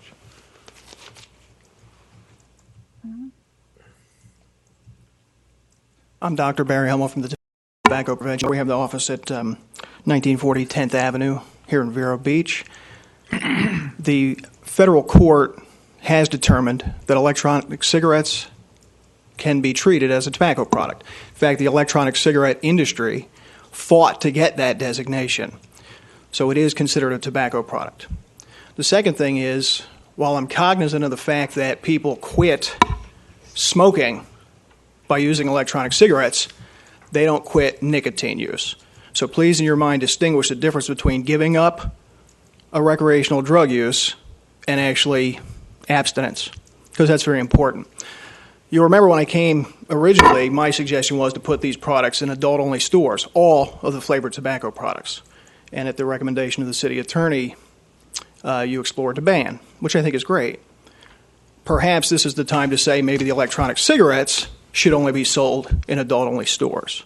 And then it doesn't matter whether they're flavored or not, because as long as kids don't have access to them, I'm very fine with that. Do you have any findings in terms of the usage by children under the age of 18 on the electronic cigarettes? I can only tell you, and I didn't bring any problem, I can only tell you that their awareness of electronic cigarettes has increased dramatically over the last 6 to 12 months. I think that's a product of both advertising on television, which we've all seen, and also the fact that they're available in convenience stores and in product placement kind of situations where they're right next to the candy or the bananas or whatever where kids would access them. So I don't know about use. I can only tell you about awareness. I get asked about it by middle school students on a regular basis now. The gentleman here is from Martin County. I speak frequently at schools in Martin County. The last time I did a middle school presentation in Martin County, 5 middle school health classes, I had children in every class ask me spontaneously about electronic cigarettes. So they're under their radar. So are they being marketed? I've seen commercials where they show girls in a nightclub smoking them as if it was cool and it was a great way. Are they being marketed to children as a less dangerous option? I would say they're being marketed as a less dangerous product, and therefore that message trickles down to kids. And then the design of some of the products, some of them look exactly like a cigarette. Right. Some of them look very cool and hip. I have examples of hot pink. They look like pens as opposed to cigarettes. That's what you have around your neck right now is it looks like a pin. Okay. Right. So you're talking about things now that don't mimic cigarettes, but you look at that and you go, well, wow, that's like a hookah pipe. That's like something even fancier than a cigarette, right? So it becomes a toy. And when you throw flavors in the mix, I understand his point that he'd rather use something that's flavored as opposed to tobacco flavored. Well, there's gum and there's candy and there's all kinds of things if you truly wanted to give up nicotine. So just be careful about the fact that the flavors do make it more attractive and appealing to a younger audience. And from we a know that medical about regular tobacco, sorry, and we know that about this. from a medical standpoint, however, is there less danger of addiction from the electronic cigarettes than from the regular chewing tobacco or the cigarettes? Only if the nicotine delivery as promised doesn't match it. What I mean by that is the studies that have been done on electronic cigarettes, there's uneven delivery of nicotine. So you don't know how much of a dose you're going to get with each individual puff. So some of them deliver less than promised. But if you're getting nicotine from that device at the same level as promised, you're maintaining your addiction. So it's equally addictive. The second thing is, while the tobacco smoke is removed, which eliminates a Other whole range of carcinogens. health problems, nicotine's not. And the number one cause of death from tobacco products and nicotine is heart disease and strokes, and a big part of that is nicotine. So while lung cancers are probably going to go down with the use of that device, heart attacks and strokes are not. That's an experiment that this group is being asked to try, because we can't study them or test them because the industry doesn't want them tested. So 20 years from now, we'll know the answer for this gentleman, just like we know the answer after 20 years of spit use and 20 years of cigarette use. That's the experiment group in progress. So we'll know the answer. Might be too late for the folks using them now. I can't answer that because they're not allowed to be studied adequately. All right. Just as a question, did we talk about the last time about just limiting this to people that are 18 years of age or lower? It's already illegal to sell tobacco products to anyone under 18. Okay, so what we're doing is That's state encouraging law. a further enforcement by just saying you can't have any of these in placement in a store anywhere in the city. I believe what we're saying is that they're purchasing them somewhere. Someone in this community, if not many business establishments, are selling them to the students. And they're getting them at our schools. We have data from our schools that shows irrefutably that kids are getting them, they're using them, they're having the health problems, and yet do we as a city take a stand against their sale and purchase to help the children and yet take away the rights to purchase them from other individuals in our community? And that's kind of where we left it off with this, That's bringing my forward the conundrum. resolution. I certainly don't want to do any type of regulation that pretty much prohibits consenting adults from doing whatever the heck they want. But at the same token, if we have a responsibility to police the situation, maybe we should look at perhaps stepping up our enforcement of that law. And that brings us back to where we were weeks ago when we first brought this forward. And what more can our police do rather than standing outside the convenience store checking the IDs of every student that walks up to the cash register? Well, you can always have undercover officers go in there and start. I mean, let them worry about the. We can do that as we mechanics do alcohol. But you got to remember that even in alcohol gets into our schools. So, but yes, the answer to the question is we would step it up and do the same type of enforcement we do for alcohol. But the point that was brought forward to us, and the reason this is on as a resolution today, is because as of the meeting where we first discussed this, we as a council felt that something more needed to be done in our community.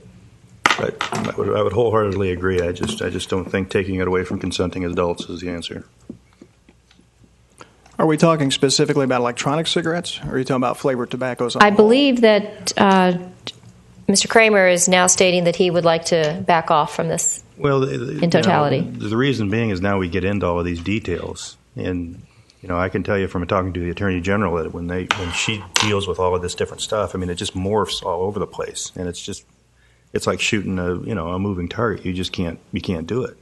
Right, which goes back to the original proposal I brought to everybody's attention months ago, which was if you sell these in stores that really check IDs and don't, I don't get inconvenienced if I need to go buy flavored vodka by having to go to a liquor store. And I can't get that in every convenience store in every corner near a school. And so my suggestion about flavored tobacco was there are some adults who use it. Over the age of 24, it's essentially zero. I can tell you that. I'm talking about regular tobacco products. I'm not talking about electronic cigarettes. 50% of students in the state of Florida who use tobacco use flavored tobacco. These are underage minors. half of them are using these products. If you put it in a store where they actually checked IDs because they were at risk of losing their license, like a liquor store or a tobacco store, then you've done a world of good. You haven't banned it from adult use. You just said you have to go up the street to the specialty store to get these special products. And the reason is because we need to protect our kids from having access to it in every corner store by every school. Did any of you take the field trip I suggested and go to a few of these stores and just look around and see what we're talking about? I mean, it's really mind-numbing when you go in the stores. So this guy chooses to use an electronic cigarette, and he thinks he's doing himself some good, and I'm okay with that. Does that mean it needs to be next to the candy in every convenience store by every school? The answer is no. We do it with liquor. This is a recreational drug that people choose to use, and I understand that. Most of them have chosen to do this as an underage minor. I made a lot of dumb decisions when I was 14. I'm so glad I didn't pick up a cigarette. I can't tell you. It was offered to me at 15. It's accessible. They make impulsive decisions. Put it in places where they can't make an impulsive decision. That's all we're asking you to do. And Wayne, what was the disagreement with that proposal at the last meeting from your standpoint? You open yourself up to constitutional equal protection challenges. You already have one letter from the Convenience Store Association saying, they're certainly not in favor of this.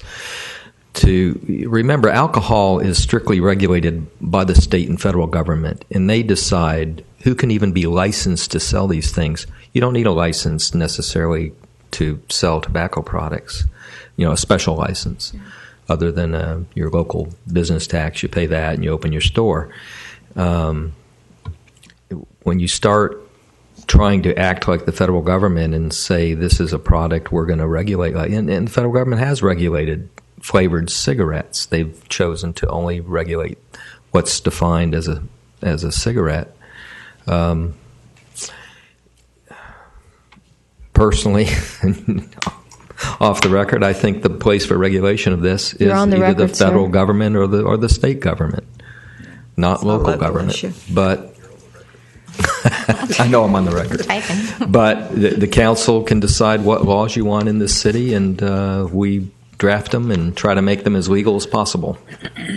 And that's why to avoid that constitutional challenge, that's not to say you're not going to get a challenge anyway, but I would avoid trying to say, you retailer on the corner, you can't sell this, but you retailer over here, you can. And I'll just add that the FDA rules do enable local communities, local governments to regulate the time, place, and manner of tobacco sales. And every law that's been passed in a local community government in the United States that's been challenged in court, the local community has been found that they have the right to do this. It's based on local community standards and local community needs. And there was an announcement yesterday from the FDA. They do intend to regulate these. They've given us no timetable. If I thought they were going to ban these things in 6 months, I wouldn't bother you with this. I really wouldn't. They don't give us a timetable. They're going to regulate e-cigarettes as a tobacco product. They haven't even gone on record and said don't sell it to 18-year-olds yet. That's the FDA. So if you want to wait for them and sacrifice a couple of years of your kids or a generation of your kids, that's fine. I'm sorry, were you saying that that the electronic cigarettes are available for purchase by children? The federal government has gone and said through the FDA, it's the FDA, the tobacco control branch of the FDA, that they are going to regulate electronic cigarettes as a tobacco product. I've had a representative of our organization with a sit down with the FDA and say, will you just do an emergency? I know you're going to evaluate this and make a decision. Can you at least go on record and say, can't be sold to 18-year-olds? That's not in writing anywhere. Anywhere. So today, electronic cigarettes are over the counter being sold to teenagers. And you would have a hard time challenging. Is that true? Yeah, it is true. You would have a hard time. I'm telling you, sir, the law. The FDA, Mr. Clement, do you know anything on this issue? I was going to try to check state Just for the members of the public who are watching this, we've had members of the public here in chambers who are voicing their opinion from their seats and saying that that is not true. So we do have a dichotomy. There's no state law that says 18.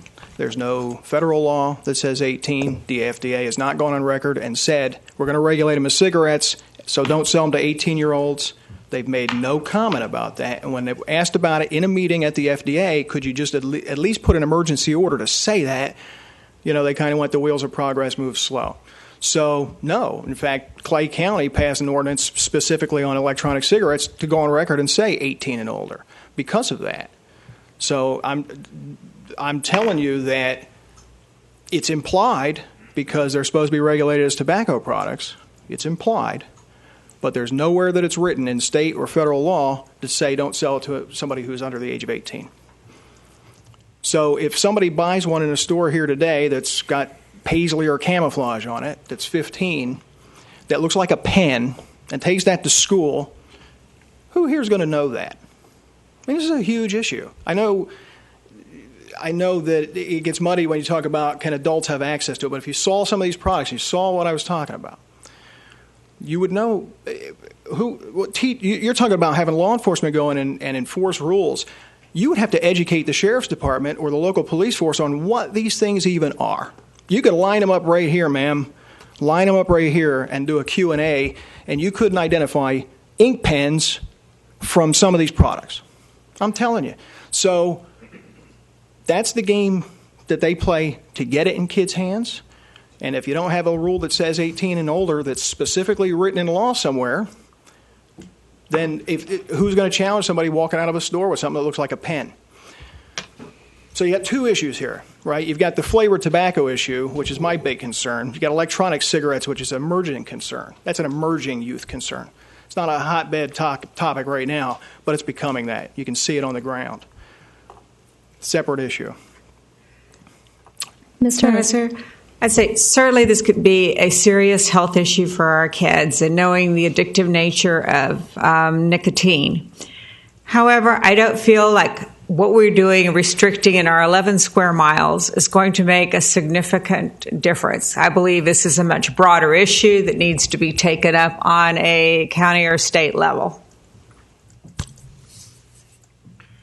Could we just make a policy and just have the police force get a little tougher on this and see what happens with it? Obviously, if we can educate the public that we're watching and we're getting aggressive on this, perhaps this type of thing will start to wane. Be very happy to pass on to the chief to start enforcing the 18. And one thing we do need to keep in mind is that we have plenty of students at schools within our city limits, the high school, for instance, with a number of convenience stores within walking distance, that those students are not just kids that are taxpayers, or their parents are taxpayers in the city, that they're coming from a broad area of our county, and that, if we're offering that to them, they're taking it home in the county, and we have to keep that in mind. This, however, is a reading that require a future public hearing. I suppose it is up to the will of the council whether we want to push this forward to a public hearing or to drop this by the suggestion that we have increased enforcement. I don't think we want to drop it. Let's just table it, and let's see where it goes. Perhaps we can talk to the county commissioners and see if they plan on doing anything. I would like to talk with Mr. Lohr and see if he has any enforcement plans on this as well. But I don't want to remove this. So let's just kind of table it. So we will not take a vote on this at this point. We'll just table it. Do we have a motion to table it? So moved. A second? Are we going to table it to a date certain? Indefinitely at the current time, if that's just okay. This point of discussion. Is your mic on, sir? Yes. Mine is not. Thank you, Vice Mayor. I'll second it, but with this point of discussion, if you look at page 5 of 9, it reads flavored tobacco products means any tobacco product that contains or includes any additional substance, additive, including but not limited to, and it goes on. That definition to me does not seem to include electronic cigarette because they don't contain tobacco. Am I interpreting that correctly or incorrectly? I don't know. Well, that's what I don't know. I already spoke with the chief on this, and he's not prepared to start doing lab analysis on these products.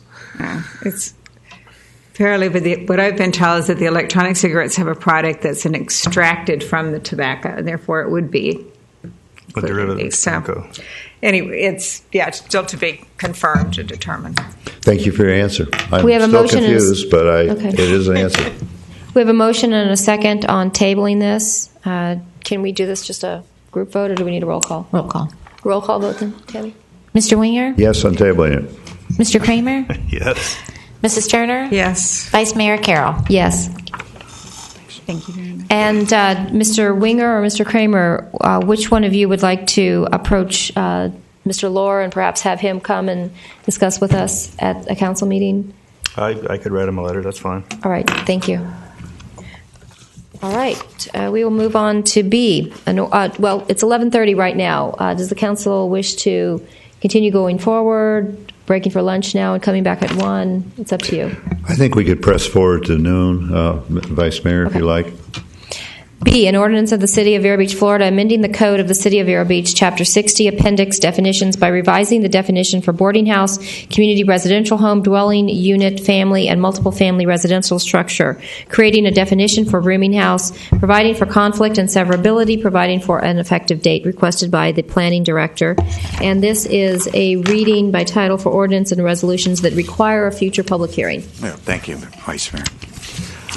This draft ordinance was prepared to amend definitions to boarding house, community residential home, dwelling unit, family, and other terms to address regulatory and enforcement issues. The enforcement and administrative problems resulting from our ordinance rises from constitutional and legal issues that are related in the definitions that we use, and some of the statutes that we're having problems with, the Americans for Disabilities Act, the Fair Housing Act, and that. So basically, most of these are all related because we use the term related to determine definitions. Related by blood, which is something that raises some legal challenges. So the revisions we have done in here eliminate any reference and mention of relationships. Furthermore, the definition of boarding house also was based on more than 3 unrelated individuals living together. So that also raises questions. It also doesn't address how a boarding house is run. So Wayne and I, the city attorney and I, did the best. We've been working on this definition to make it straightforward, and that was probably we had one that we put in your agenda package, and then we met yesterday afternoon, and we were fine-tuning it again, trying to come up with some simpler language, and that's what you see on the page I handed out to you. And basically, where it declares a boarding house where you're renting any partial a room or a suite of a partial part of the dwelling unit to more than one suite or room in that, or if you have more than one lease involved. So basically that protects somebody who owns a home. They could lease out a room or two to somebody, but they couldn't lease out to other individuals who are not related in that, or not related, let's not use that term, that are not part of that group. And it also, if you have a lease, if the homeowner is not in the property, then the lease itself would have to be, everyone would have to be on the lease. So it does restrict this. Now, enforcement is always difficult. We threw that in because we want to get some clarity to homeowner or property owners on what they can do in their property, as well as try to address the boarding house issue. And this is something, it'll still be difficult to enforce, but it certainly clarifies it a lot more than we have in our ordinance, and makes it much more easy to defend when if we have a challenge on it. Mr. McGarry, you've had this dialogue, most of it at least, with planning and zoning, and they accepted 5-0. Is that correct? Yes. Well, they did 5-0. The concepts they agreed to in there, the actual language is Wayne and I were still working on it afterwards. So they generally agreed with what we had. These issues came up in there, and we try to address them in the definitions. I'm sorry, Planning and Zoning did not see the complete document we have in front of here? Yes, they did, but we made some changes to the definition for boarding house. We were still working, fine-tuning it, but it followed and they realized we were going to do that. Okay. Because they brought up these issues, and we tried to address them in there. And there was a discussion whether you should be able to rent out any part of your house. We had a couple of people said that, and we felt that, no, you should be able to at least rent out, to your mother-in-law or a boarder if you want. But beyond that, then there needs to be limits on that, and that's what we put in the ordinance. Vice Mayor, for myself, I have no problem with this as written, both the code and the additional language here. I'd like to move it forward for a second reading on September the 3rd. Second. Mr. McGarry, I do have a question. Yes, ma'am. The way this is stated, if a homeowner chose to have a roommate come in and pay for a room, that is acceptable. That's acceptable. And if the person had a 3-bedroom house, could they have 2 roommates? Yes, we're not looking at the number of roommates, but they could only. Well, would the roommates then paid them part of the rent? They would be paying part of the rent, but they would have to be there are different arrangements here. You could have a lease agreement that everybody's under the lease, or if you're a homeowner there and you want to rent out, these people could be, but it'd only be 1 room or suite, so they would have to be living together as part of that. There's no relationship, but you couldn't have separate exclusive living areas for these people in there. Yeah, I think that there's 2 things that come into play, and Tim obviously is very well versed on this. But first of all, because you're zoning for single-family residential, if a house is partitioned up and you're creating more than 1 living unit, more than 1 dwelling unit as it's defined, in other words, with all the facilities of be self-contained with sleeping and eating and food preparation, all that. I see. Then you're violating the zoning for single family. It becomes a multifamily building, so that can be enforced. What this gets at is where a single family residence becomes basically the traditional boarding house where people may or may not necessarily have all the facilities that create a living unit, a dwelling unit as we defined it, but it's portioned out where people have their own separate area of the house and it's rented to individual people. Right, I understand. It becomes like a hotel, basically, but a long-term extended But if stay 2 or 3 type roommates hotel. were sharing the kitchen and the living room and everything together, right, that's perfectly acceptable. That would be fine. If they could actually come under the definition of a family. That's correct. As long as they're operating as living as a nuclear unit. Okay. What happens in these boarding houses where they'll have separate bedrooms that are all locked. Sometimes they'll have food preparation areas, even though they may have a common kitchen. They're not operating like that. A lot of these are single people, and they're operating like a individual, not an integrated household where you'd have like 4 professionals get together. We're going to share expenses and. Right, I just want to make sure that we don't affect single families, a mom and her daughter who are trying to save money by moving in with another family member or another non-family member. Or we also don't affect the teens and the college students who are going to IRSC and, a couple That's students correct. living together. We don't want to affect their need to share living and cut down on their expenses. Right now, if you had 4 of those going to college and they're unrelated, it would be a boarding house, even though they may lease. So you can see that this goes a long way to clarify that. So at least these situations would still be allowed to That's correct. exist. Okay. We have a Motion a second. vote in a second. Mr. Winger? Yes. Mr. Kramer? Yes. Mrs. Turner? Yes. Vice Mayor Carroll? Yes. Just as a quick question, we have an attorney in the office that somebody, or in the audience that somebody's probably paying money for. What item are you here for? The item you have under consideration right now. Right now, okay. I don't want to break for lunch and have you. Very well. We'll move on to item C then. Okay. This is also for setting a future public hearing on September the 3rd. An ordinance of the City of Vero Beach, Florida, amending the Code of the City of Vero Beach, Chapter 72, Traffic and Vehicles, Article 2, Division 3, Residential Restrictions, and Chapter 63, Off-Street Parking and Loading Requirements, by creating Section 74-82D and amending Section 63.02K related to restrictions on the parking of motor vehicles in front yard setbacks in residential zoning districts, providing for conflict and severability, providing for an effective date requested by the planning director. Now, the genesis for this ordinance also came out of the boarding house issue with the complaints we had of cars parked over the lawn and all that, but also would fall over into other situations where we may have an unlawful commercial use that's been set up or unaware of. It certainly brings attention to that.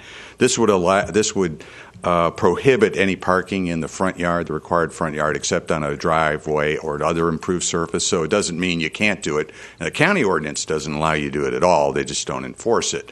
But this would be one way to help enforcement of that. It does take care of the unsightly things, but in the neighborhood and things like tracking dirt into the streets and other kind of things like that. the downside of this, it's going to affect everybody in the city. So you have to understand that.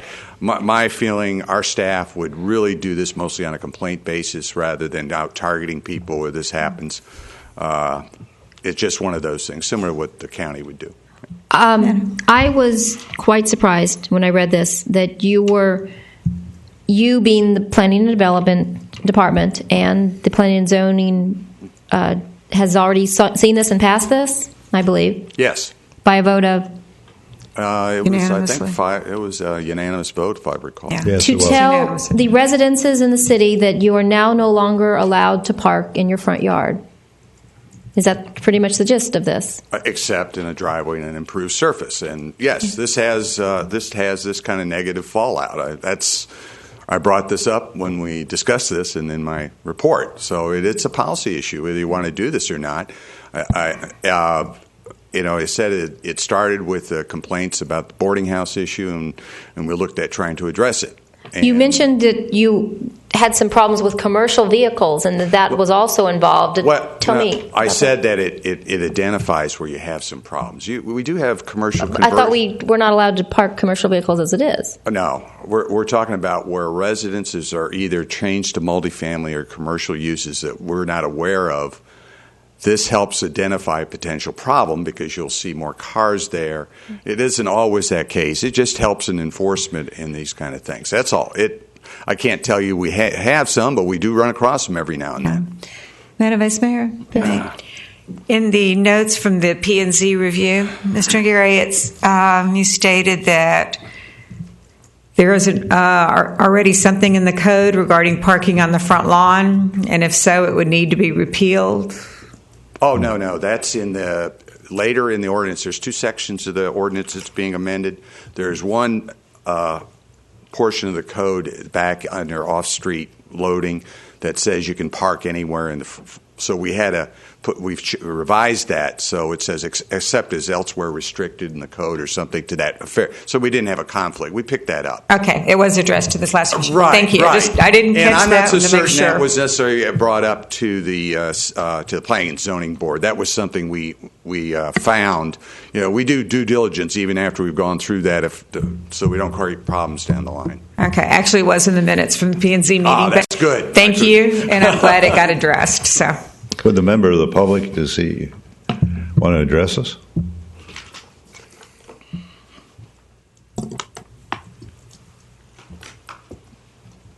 This proposed ordinance and the preceding one are in tandem, really, because a symptom of the boarding house blight in single-family neighborhoods is multiple vehicles being parked there all over the lawn. And that's really what alerts the neighbors to what's going on.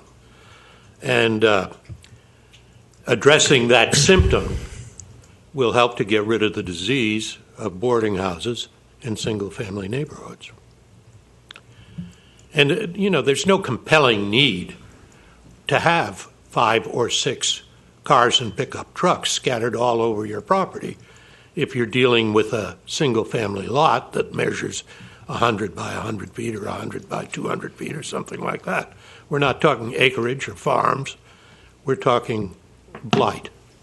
And in the Central Beach areas where my clients live.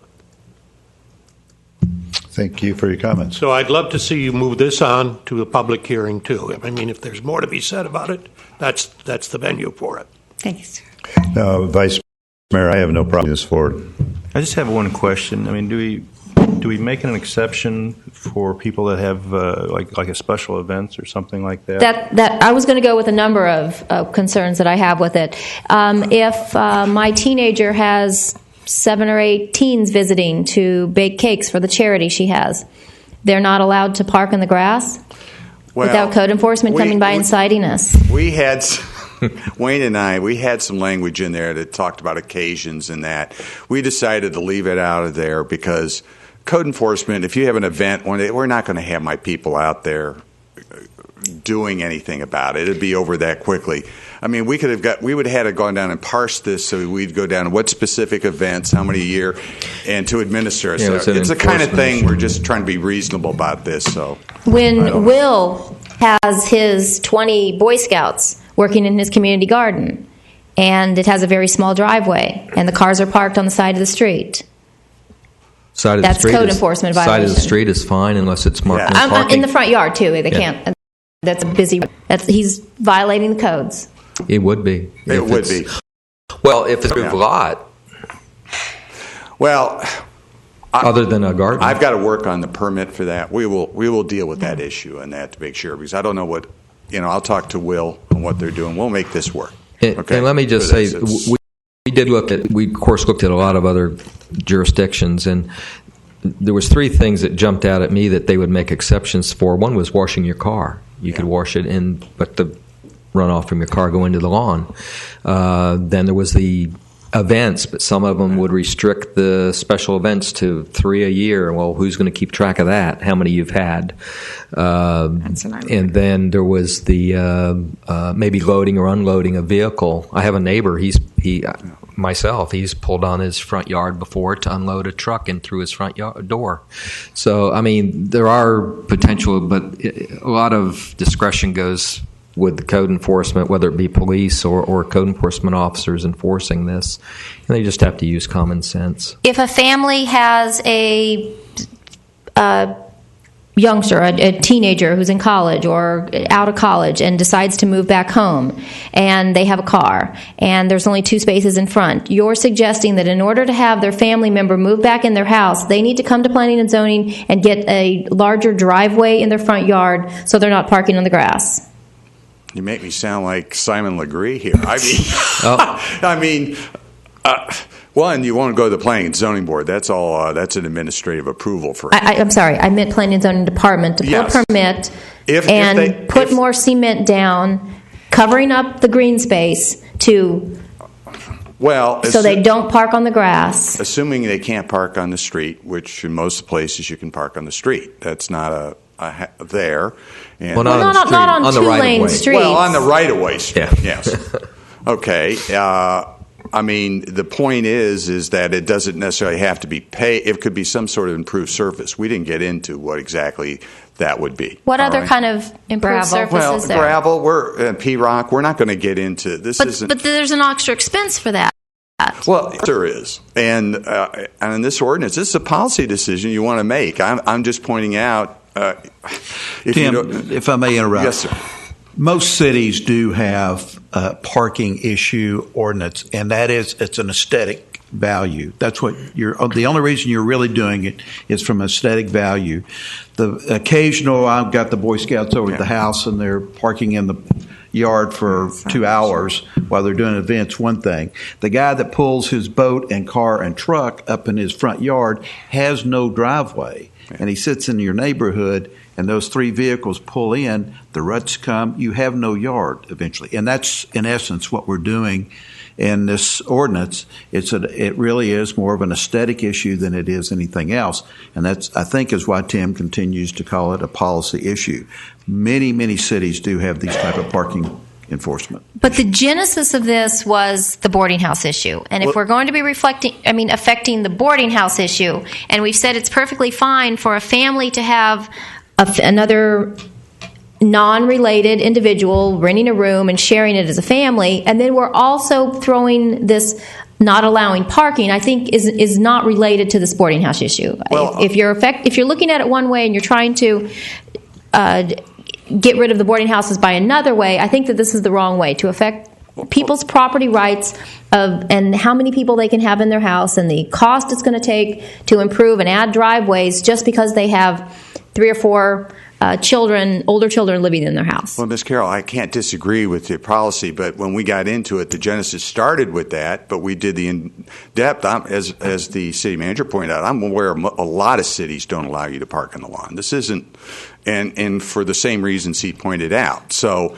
that is probably more important in this than the boarding house issue, but that's what started. I was asked to do that, and that's what we looked into. So, again, it's a policy decision that you, the board, the council needs to make on it. And I don't have a dog in this fight, guys. I will do the will of the council. Thank you very much.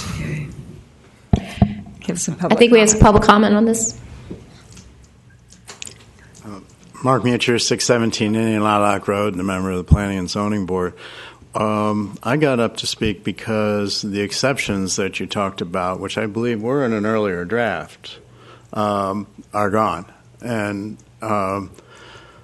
that concerns me a little bit. Why were they taken out, Mr. Mucho? I don't know. But the Planning and Zoning Board did not ask for them to be removed, and No. Mr. McGarry removed them? I think that was a McGarry-Comment decision. That's I interesting. don't recall seeing it without the exceptions. I might be wrong. But be that as it may, we've talked about planning or code enforcement being complaint driven, and with the amount of political animus that's going around today, there could be targeted complaints for all kinds of people on both sides, or I've heard about that. all sides of an issue. So I would caution you against allowing too much discretion that might be politically oriented. Mr. Comment, are you aware that any decisions were made following the vote of the Planning and Zoning Board and prior to this coming toward us today? I don't know. Tim would know better than I would. Because if that's true, I would like to see this pulled to come back and we go forward with what the Planning and Zoning voted on.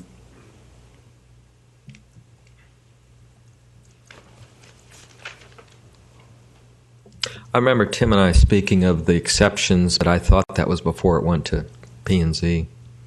I believe so too, way but back. I don't have the minutes. Don't really get into that, so I can't honestly, respond to you on that without. I would make a motion that we pull this for now to go back to see exactly what the minutes, because that's very concerning that a member of Planning and Zoning says he thought that those issues were addressed.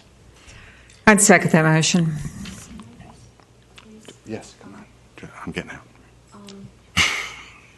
Linda Hillman, 2315 18th Avenue. I was also at that planning and zoning meeting, and one of the issues that has not been discussed right now that was brought up is the fact, and to validify what I'm going to say, you can also check police records. I have a neighbor that came to me and said that this huge truck was parked lengthwise across the whole sidewalk. I took a walk down, and it was. And I asked her to call the police department, or at the time it was after 5 o'clock. They did send a police officer there, but he never got out and spoke. We stood there watching. He just went around the corner and left this large vehicle. I'm not talking just a little pickup truck. It was an extended bed truck that was across the whole sidewalk, blocking the sidewalk. And in other events, there is a home in our neighborhood that also has a lawnmower business. And every single morning, these lawnmowers on trailers hooked to these trucks park along the sidewalks and the grass area, getting their jobs what they're supposed to do. This is almost every morning. My concern is the destruction of our sidewalks, the money that we're going to be putting out, trailers parked all along the right-of-way, cutting into the lawn area that basically is public property.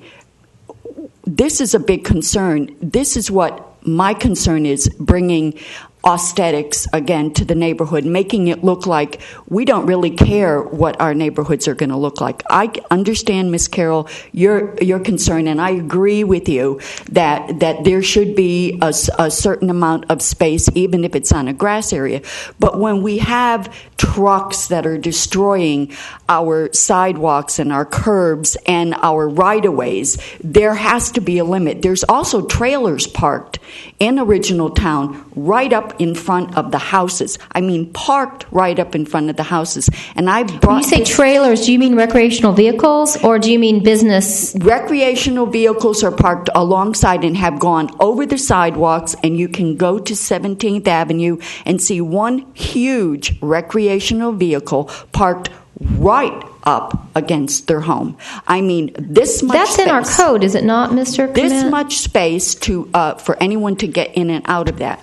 But I'm also talking about trailers that put large lawnmowers and all that they pull them right up in front of the houses. And unhook them from the trucks and leave them there all night. That's very unsightly, and it also destroys our private properties, the curbs and the right-of-ways. That is my concern, and that was brought up at. And I agree with you wholeheartedly that the goal of the council is to preserve what we've already spent. Right. Our structures, our curbs, our sidewalks, and I wholeheartedly feel that is an appropriate role of the council. And I also feel that we need to protect the safety of our families and our kids that are using the sidewalks and that are trying to ride their bikes through the neighborhoods. I wholeheartedly agree that these type of commercial vehicles shouldn't be blocking our roads and creating a safety hazard for them. But where I disagree is the city deciding to modify people's personal property rights to park a vehicle in the grass if they don't have enough room in their driveway. I understand that, and I believe we're talking in the same realm, but differently. You're talking about an area that doesn't have a sidewalk area that would be destroyed. I'm talking about an area that does have a sidewalk and a curb that is destroyed. And I understand we're on the same track, but we just need to get this code to validify. I'm sorry, Mr. McGarry, before you leave, I did have a question. I'll be right back just a second. Okay. I would hope this code would protect both of those. It's very difficult in Original Town or Osceola Park, where the sidewalks and the curb areas are old to begin with, and to have these vehicles constantly run over the curbs, run over the sidewalks, and just park there overnight, all night, every night is unsightly. Mr. McGarry, does this resolution that we're looking at now address Ms. Hillman's concerns about the parking? It does address off-street parking and loading requirements, does it not? Well, it restricts where you can park on that. The RV thing, we do not have any. I've tried 3 times to do that and was shot down before we could go, because we have our regulations on watercraft and all that are miserable. Okay, that could be so. We do what we can. So the RVs, it's not. But the sidewalks and all that, that's a violation of our code. Is it a violation of the code, or is it a law? Well, it's a violation of our code. It is a law. It's a local law. It's a local law. So that can be addressed by the police. And my code enforcement people do it. I'm sorry, which is it? Well, if somebody's parked on the sidewalk, it's a law. Both. Yeah, it's a local ordinance. So we call the police, and they ticket them. If they're parked on the sidewalk. Right. So they're supposed to, and again, I'm sorry, you have to come to the mic, ma'am.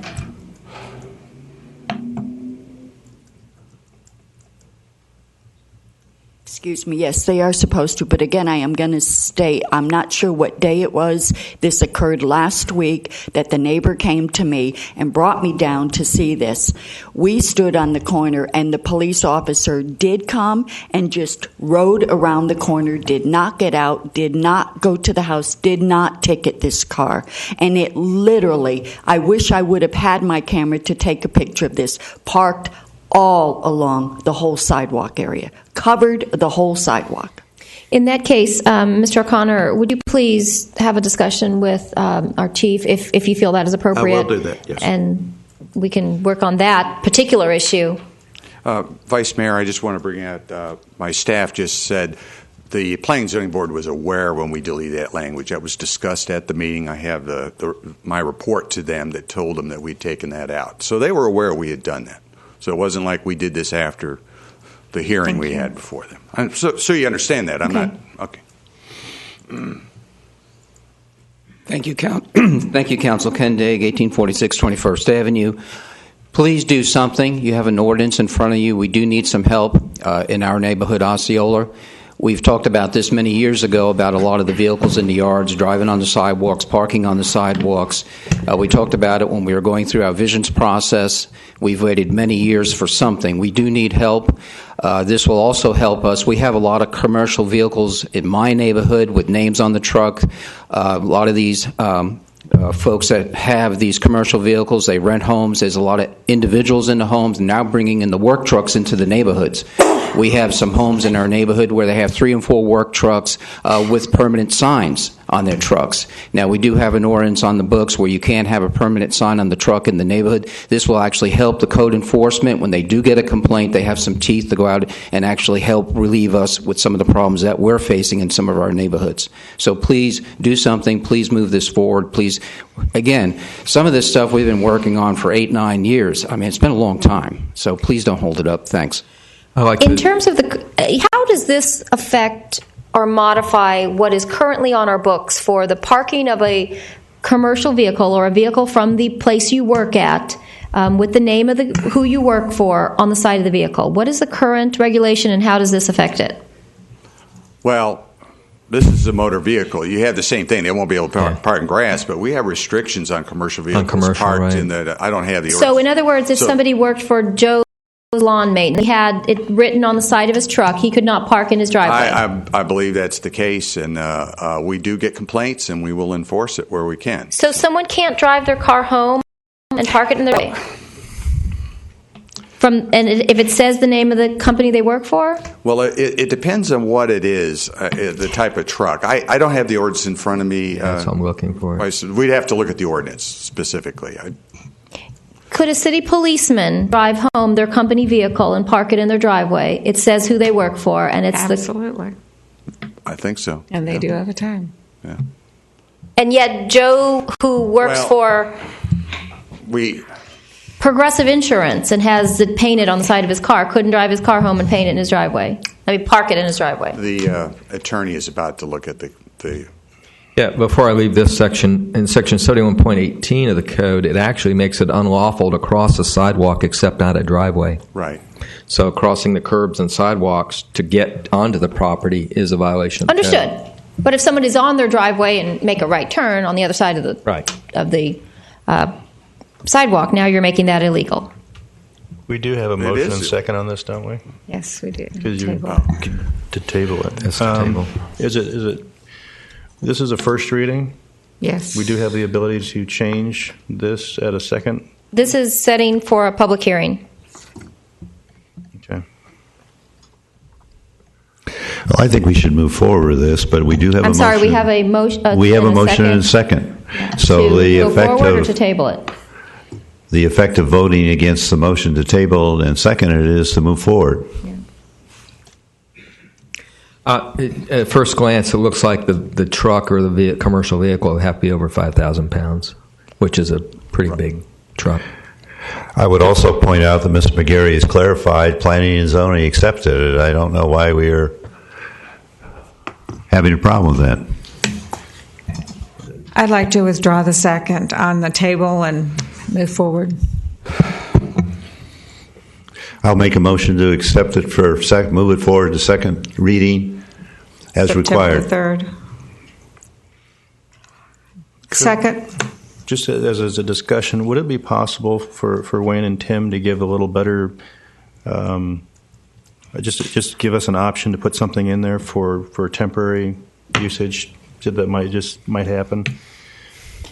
As an option, we don't have to do it, but I'd just like to know if there is a possibility. Well, that'd be an administrative request, wouldn't it, Mr. McGarry? Technically, if the way it's written, any parking would be technically a violation.